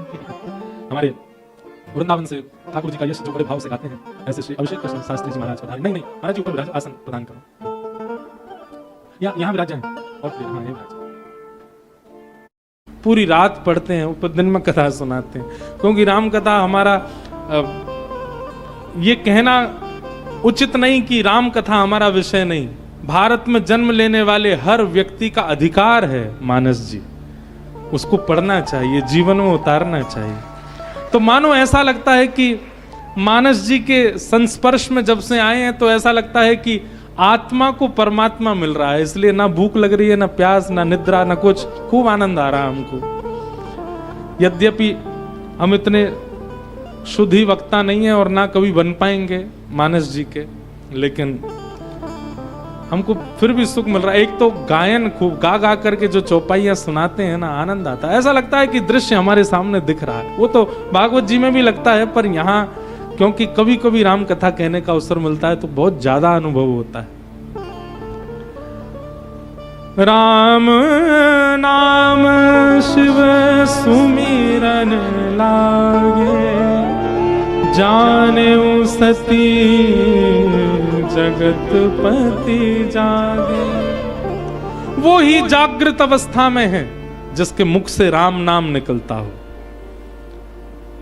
जो राम उच्चारण नहीं करता, जो राम उद्धृत नहीं करता, वो जीवित अवस्था में है ही नहीं है।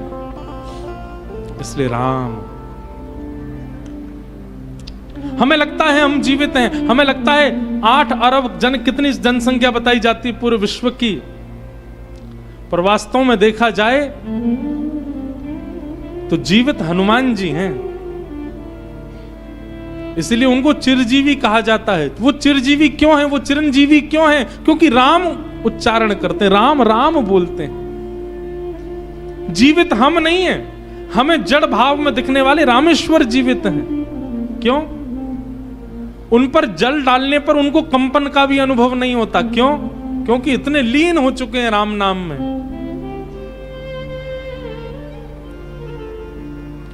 वही जागृत है जो राम कहे। और देखो कितनी बातें जुड़ती चली जाती हैं। बालकन ने शांत कर लियो माताओं, ये नेक नेक देख लियो, नेक है जाए बस, परम विश्राम कर ही रहे।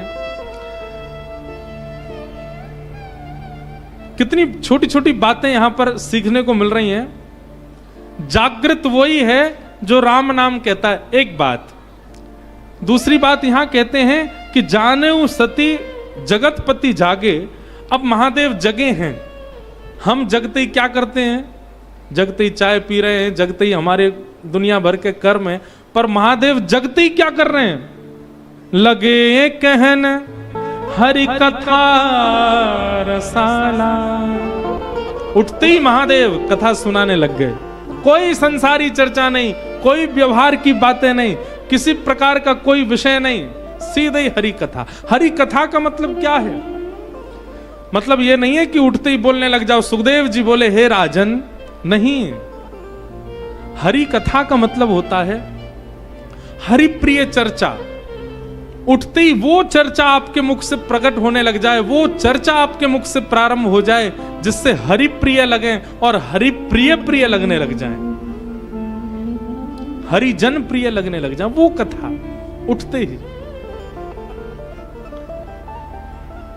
और जिस समय, अब देखो, अब एक बात हम कहें, आज राम विवाह तो महादेव का विवाह तो नहीं कर पाएंगे हमको जल्दी जल्दी नहीं करना, आराम आराम से करेंगे। अब एक बात यहां सुनिए, लगे कहन हरि कथा रसाला। सती जी से जो अपराध बना हुआ था, जिस अपराध के कारण उनसे अपराध पे अपराध, अपराध पे अपराध होते जा रहे थे, उसके बाद महादेव ने उनको हृदय से त्याग दिया। तत्पश्चात महादेव समाधिस्थ हो गए।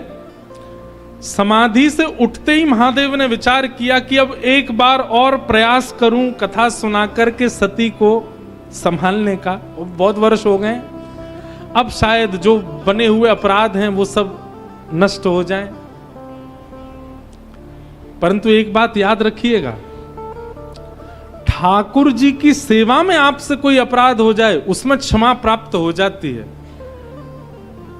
पर कथा के प्रति, वक्ता के प्रति, सत्संग के प्रति जब आपसे अपराध बनता है ना, तो वो अपराध, उसका फिर एक ही निवारण है, क्या? देह त्याग। फिर तो जन्म ही दूसरा लेना पड़ेगा, फिर उससे बचने का कोई और उपाय नहीं है। और उसका प्रमाण यहां पर यह दिखा कि महादेव ने जब पुनः कथा सुनाना, इतने वर्ष बाद सती के उस क्रिया के बाद अब पुनः कथा सुनाने का जब प्रयास किया, अब महादेव तो चाहते हैं कि मैं कथा सुनाऊं, पर सती के द्वारा बने हुए पूर्व के अपराधों के कारण अब प्रकृति ऐसी योजना बना रही है कि सती कथा सुनी नहीं पाएगी। लगे कहन हरि कथा रसाला। और उसी समय दक्ष प्रजेश बहेते ही काला। उसी समय दक्ष प्रजापति बना दिए गए, प्रजापतियों के शीर्ष बना दिए गए, मुखिया बना दिए गए। अब सती तो यहां कथा सुनने के लिए बैठी हैं, महादेव कथा सुना रहे हैं। महादेव चाह रहे हैं एक प्रयास करके सती को फिर से भक्ति पथ पर लाया जाए, परंतु अब पूर्व के अपराध के कारण प्रकृति ऐसी योजना बना रही है कि सती कथा सुन नहीं पाएंगी। इसलिए कथा एक बार भी मिल जाए तो ससम्मान सुन लीजिए, कथा एक बार भी जीवन में आ जाए नेत्र खोल करके सुन लीजिए, कथा एक बार भी जीवन में आ जाए तो जागृत अवस्था में बैठ के सुन लीजिए। क्योंकि एक बार कथा मिलने पर आप उसके प्रति यदि अपराध बना देते हैं तो फिर प्रकृति बाद में ऐसा प्रयास करेगी कि आप कथा सुन ही नहीं पाओ। वो सती के साथ हो रहा है यहां पर। यहां दक्ष प्रजापति जैसे ही प्रजापतियों के मुखिया बने, बड़ अधिकार दक्ष जब पावा, अति अभिमान हृदय तब आवा। जब विशेष अधिकार दक्ष को प्राप्त हुआ, अभिमान चित्त में आ गया। और इसकी अगली पंक्ति तो लिखने योग्य है, क्या?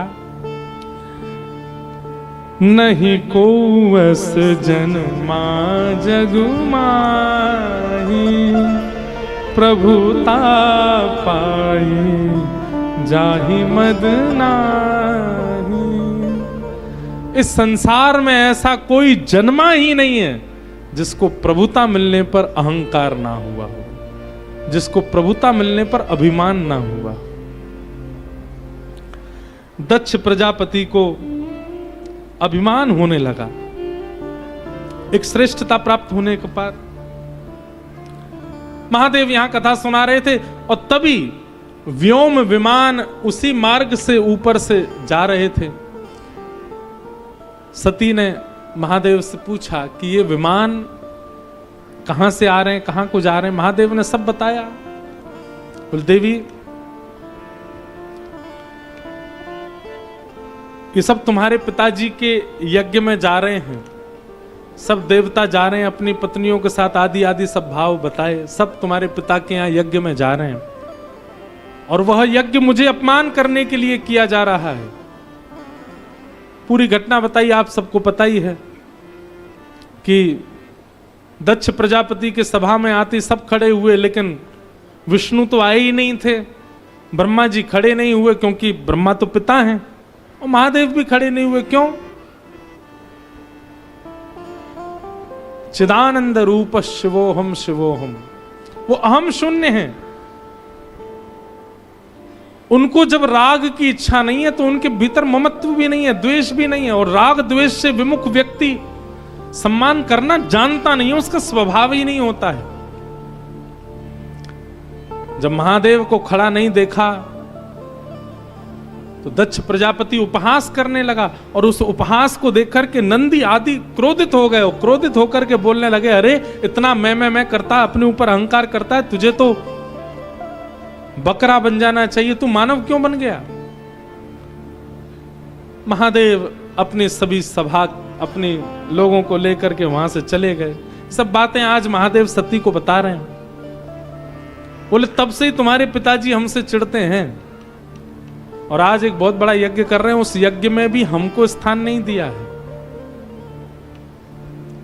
और ये सारे विमान यहां होकर के इसलिए भेजे जा रहे हैं ताकि मेरे मन में और तुम्हारे मन में ऐसी भावना आए कि देखो यज्ञ हो रहा है, सब बुलाए, तुमको नहीं बुलाया गया है। मैं एक बात कथा में कहा करता हूं बंधुओं, जो अमृत पान करते हैं उनको देव कहा जाता है और जो विष पान करते हैं उनको महादेव कहा जाता है।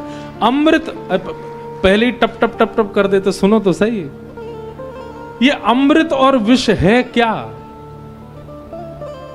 संसार में मिलने वाला बहु सम्मान यही अमृत है, और उस सम्मान के प्रति जो तुरंत प्रस्तुत हो जाता है वो देव है। लेकिन संसार से मिलने वाला अपमान, उस अपमान को भी जो ग्रहण करके कंठ में धारण कर ले, वो अपमान रूपी विष को जो धारण करे, वो देव नहीं, वो महादेव है।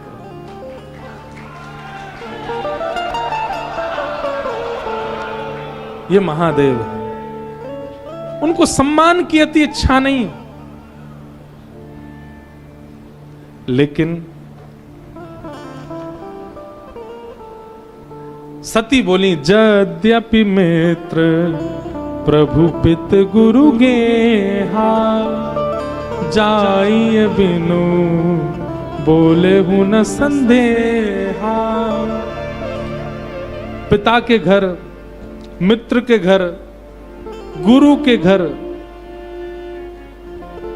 निमंत्रण की आवश्यकता नहीं होनी चाहिए, ऐसे ही चले जाना चाहिए।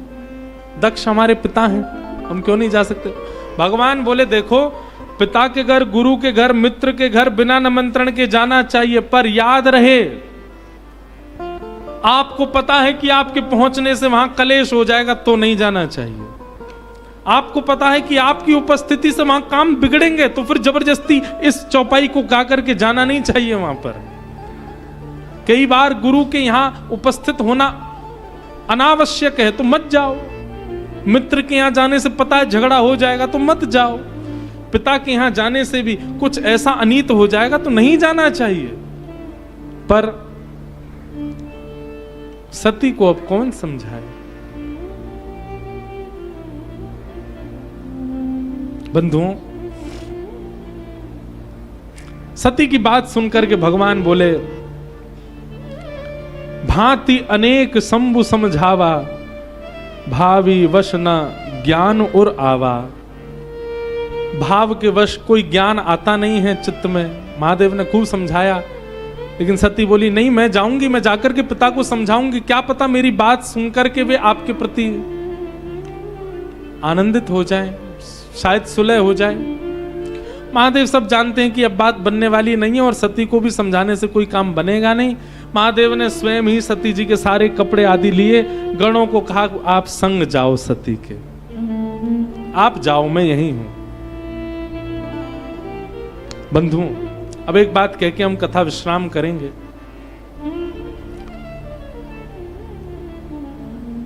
अभी हम थोड़ी देर पहले एक बात सुन रहे थे कि कीन कवन पन कहु कृपाला, सत्य धाम प्रभु दीन दयाला।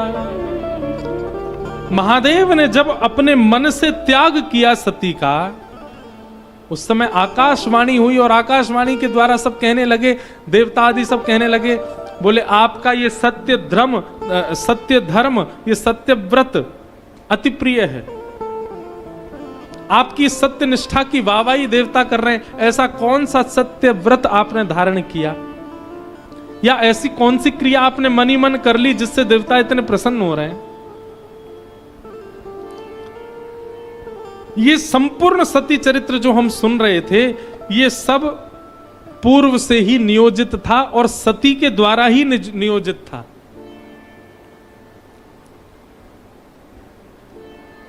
एक कथा बड़ी प्रसिद्ध आती है कि भगवान श्रीमन नारायण सहस्त्र कमलार्चन कर रहे थे महादेव को, 1000 कमल चढ़ा रहे थे। 1000 पूरे होने में 2-4 ही बचे थे, तभी महादेव ने एक लीला की, एक कमल उसमें से अंतर ध्यान कर दिया। 999 कमल चढ़े, और जैसे ही 999 कमल चढ़े तो भगवान श्रीमन नारायण इतने व्याकुल हो गए, बोले मेरी अर्चना अधूरी रह जाएगी, 1000 कमल चढ़ाने और ये 999 ही रह गए, अब क्या करें, एक कमल कहां से लाए जाएं, अर्चना तो पूरी करनी है। तभी ठाकुर जी क्या करने लगे, भगवान ने मन में विचार किया कि मेरे पूरे अंग को कमल कहा जाता है, मेरे नेत्र कमल हैं, हस्त कमल हैं, चरण कमल हैं, मेरा पूरा वपुः कमल है। तुरंत ठाकुर जी अपना नेत्र चढ़ाने लगे, महादेव प्रकट हो गए, बोले भगवान ये क्या कर रहे हैं, बोले मेरी कमलार्चन में एक कमल कम पड़ रहा है, अब भक्त जन वेद जन सब मेरे पूरे सर्वांगीण अंग को कमल बताते हैं, तो मैंने विचार किया कि हाथ चढ़ा दूंगा, हाथ भी कमल हैं, तो फिर अर्चना कैसे करूंगा, चरण चढ़ा दूंगा तो प्रदक्षिणा कैसे करूंगा, किसी अन्य भाव को चढ़ा दूंगा तो फिर सेवा में कोई ना कोई त्रुटि हो जाएगी। लेकिन नेत्र 2 हैं, इन 2 में से एक नेत्र यदि आपके चरणों में अर्पित कर दिया जाए तो नेत्र कमल के रूप हैं वेदों की माने तो एक कमल पूर्ण हो जाएगा और मेरी जो अर्चना है वो पूर्ण हो जाएगी। जैसे ही ये बात भगवान ने कही, देवता वहीं प्रकट हो गए, गंधर्व डुमडुमियां बजाने लगे, आकाश मार्ग में सब देवता जय जयकार करने लगे और सब कहने लगे महादेव के प्रति नारायण की जैसी भक्ति है, ऐसी भक्ति किसी की नहीं हो सकती। भगवान की भक्ति का सब लोग प्रशंसा करने लगे, भगवान की भक्ति की जय जयकार करने लगे। क्यों? क्योंकि भगवान महादेव की भक्ति में अपने अंग को चढ़ाने के लिए तैयार हो गए। महादेव उस दिन प्रसन्न नहीं थे, सब प्रसन्न हैं पर महादेव प्रसन्न नहीं है। क्यों? उनके मन में एक प्रतिस्पर्धा का भाव आ गया, बोले ठाकुर जी मुझसे आगे निकल गए भक्ति में, ये मेरे इतने बड़े भक्त हो गए और मैं पीछे रह गया। बात तो तब बनती जब देवता इस बात पर भी प्रसन्नता जाहिर करते कि मैं भी इनका बहुत बड़ा भक्त हूं, मुझसे बड़ा भक्त कोई नहीं है। ये बात यदि कहते तो मेरे मन को शांति मिलती, परंतु ठाकुर जी मुझसे आगे निकल गए, मैं पीछे रह गया भक्ति में। ये एक प्रेम भरी प्रतिस्पर्धा आ गई महादेव के मन में। अब महादेव शांति रहते हैं, वैसे भी शांत रहते हैं, पर बहुत ही शांत हो गए, प्रशांत हो गए, कुछ बोलते नहीं, कुछ कहते नहीं, कभी हंसते नहीं, कभी कुछ करते नहीं, बस नेत्रों से अविरल अश्रुधार गिरती रहती है, भाव निमग्न सती इस रूप को देखती थी। सती ने कई बार प्रयास किया महादेव से पूछने का, पर महादेव अपना क्षोभ कैसे बताएं सती को। तब एक दिन सती को यह देखा नहीं गया कि महादेव इतने विरह में रहते हैं, तुरंत नारायण के पास गई, बोले देखिए ये तो विश्व व्यापक बात है कि महादेव के सबसे बड़े उपासक आप हैं, देवताओं ने भी आपकी इस बात पर मोहर की। मैं आपसे पूछना चाहती हूं, मेरे प्राणनाथ आजकल बहुत उदास रहते हैं, बहुत विरह में रहते हैं, बहुत शांत रहते हैं, प्रशांत रहते हैं, इसके पीछे कारण क्या है? ठाकुर जी बोले और कोई कारण नहीं है, जब से देवताओं ने हमको सबसे बड़ा भक्त बता दिया, क्योंकि हमने अपना अंग ही अर्पित कर दिया उनके चरणों में, तब से महादेव के मन में ये बात आ गई है कि हम ज्यादा बड़े भक्त हो गए और वो छोटे रह गए हमसे। उनको इस बात का कष्ट है कि मैं बड़ा भक्त क्यों बन गया, वो क्यों नहीं बने, और मुझसे श्रेष्ठ भक्त वो बन जाएं, इसकी पीड़ा में वो रहते हैं। अब मैं तो नेत्र अर्पित कर चुका हूं, महादेव मन में विचार करते हैं अंग अर्पित करूंगा तो देखी दिखाई बात मानी जाएगी कि ओहो ब्रह्म नारायण ने किया तो उनकी देखा देखी इन्होंने भी कर दिया। अपनी प्रिय कौन सी वस्तु अर्पित करूं, इसी चिंता में वो रहते हैं।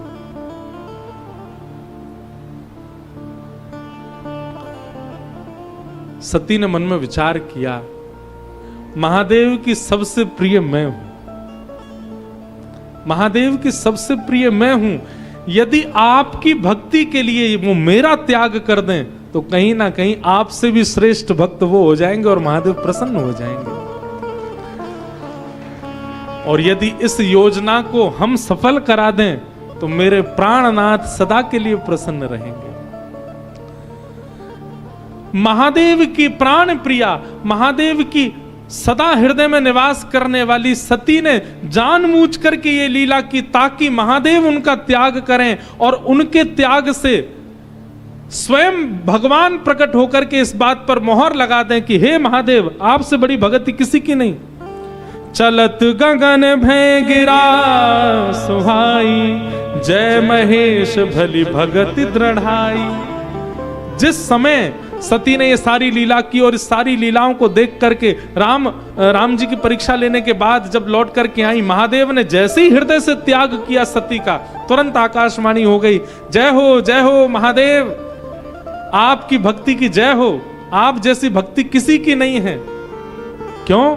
क्योंकि आपने अत्यंत, बोले आपसे पहले टॉप 1 लेवल पर साक्षात नारायण चल रहे थे, क्योंकि उन्होंने अपने अंग का त्याग किया अपने इष्ट के लिए। परंतु आज ठाकुर जी को भी एक कदम नीचे छोड़ करके आप उनसे भी ऊपर निकल गए। क्यों? आपने तो अपनी प्राण प्यारी सती का त्याग कर दिया ठाकुर जी की भक्ति के लिए। और ये महादेव ने किया नहीं है, सती ने करवाया है ताकि महादेव प्रसन्न हो जाए। तो संपूर्ण सती जो यहां पर लीला हुई है, ये केवल महादेव की प्रसन्नता के लिए सती ने किया। बोलो नमः पार्वती पतये हर हर महादेव। ऐसे महादेव को हम बारंबार प्रणाम करते हैं, वंदन करते हैं, सती मैया को प्रणाम करते हैं। बहुत सुंदर धारा चल रही है मानस जी की, हमको तो बहुत आनंद आ रहा है कहने सुनने में।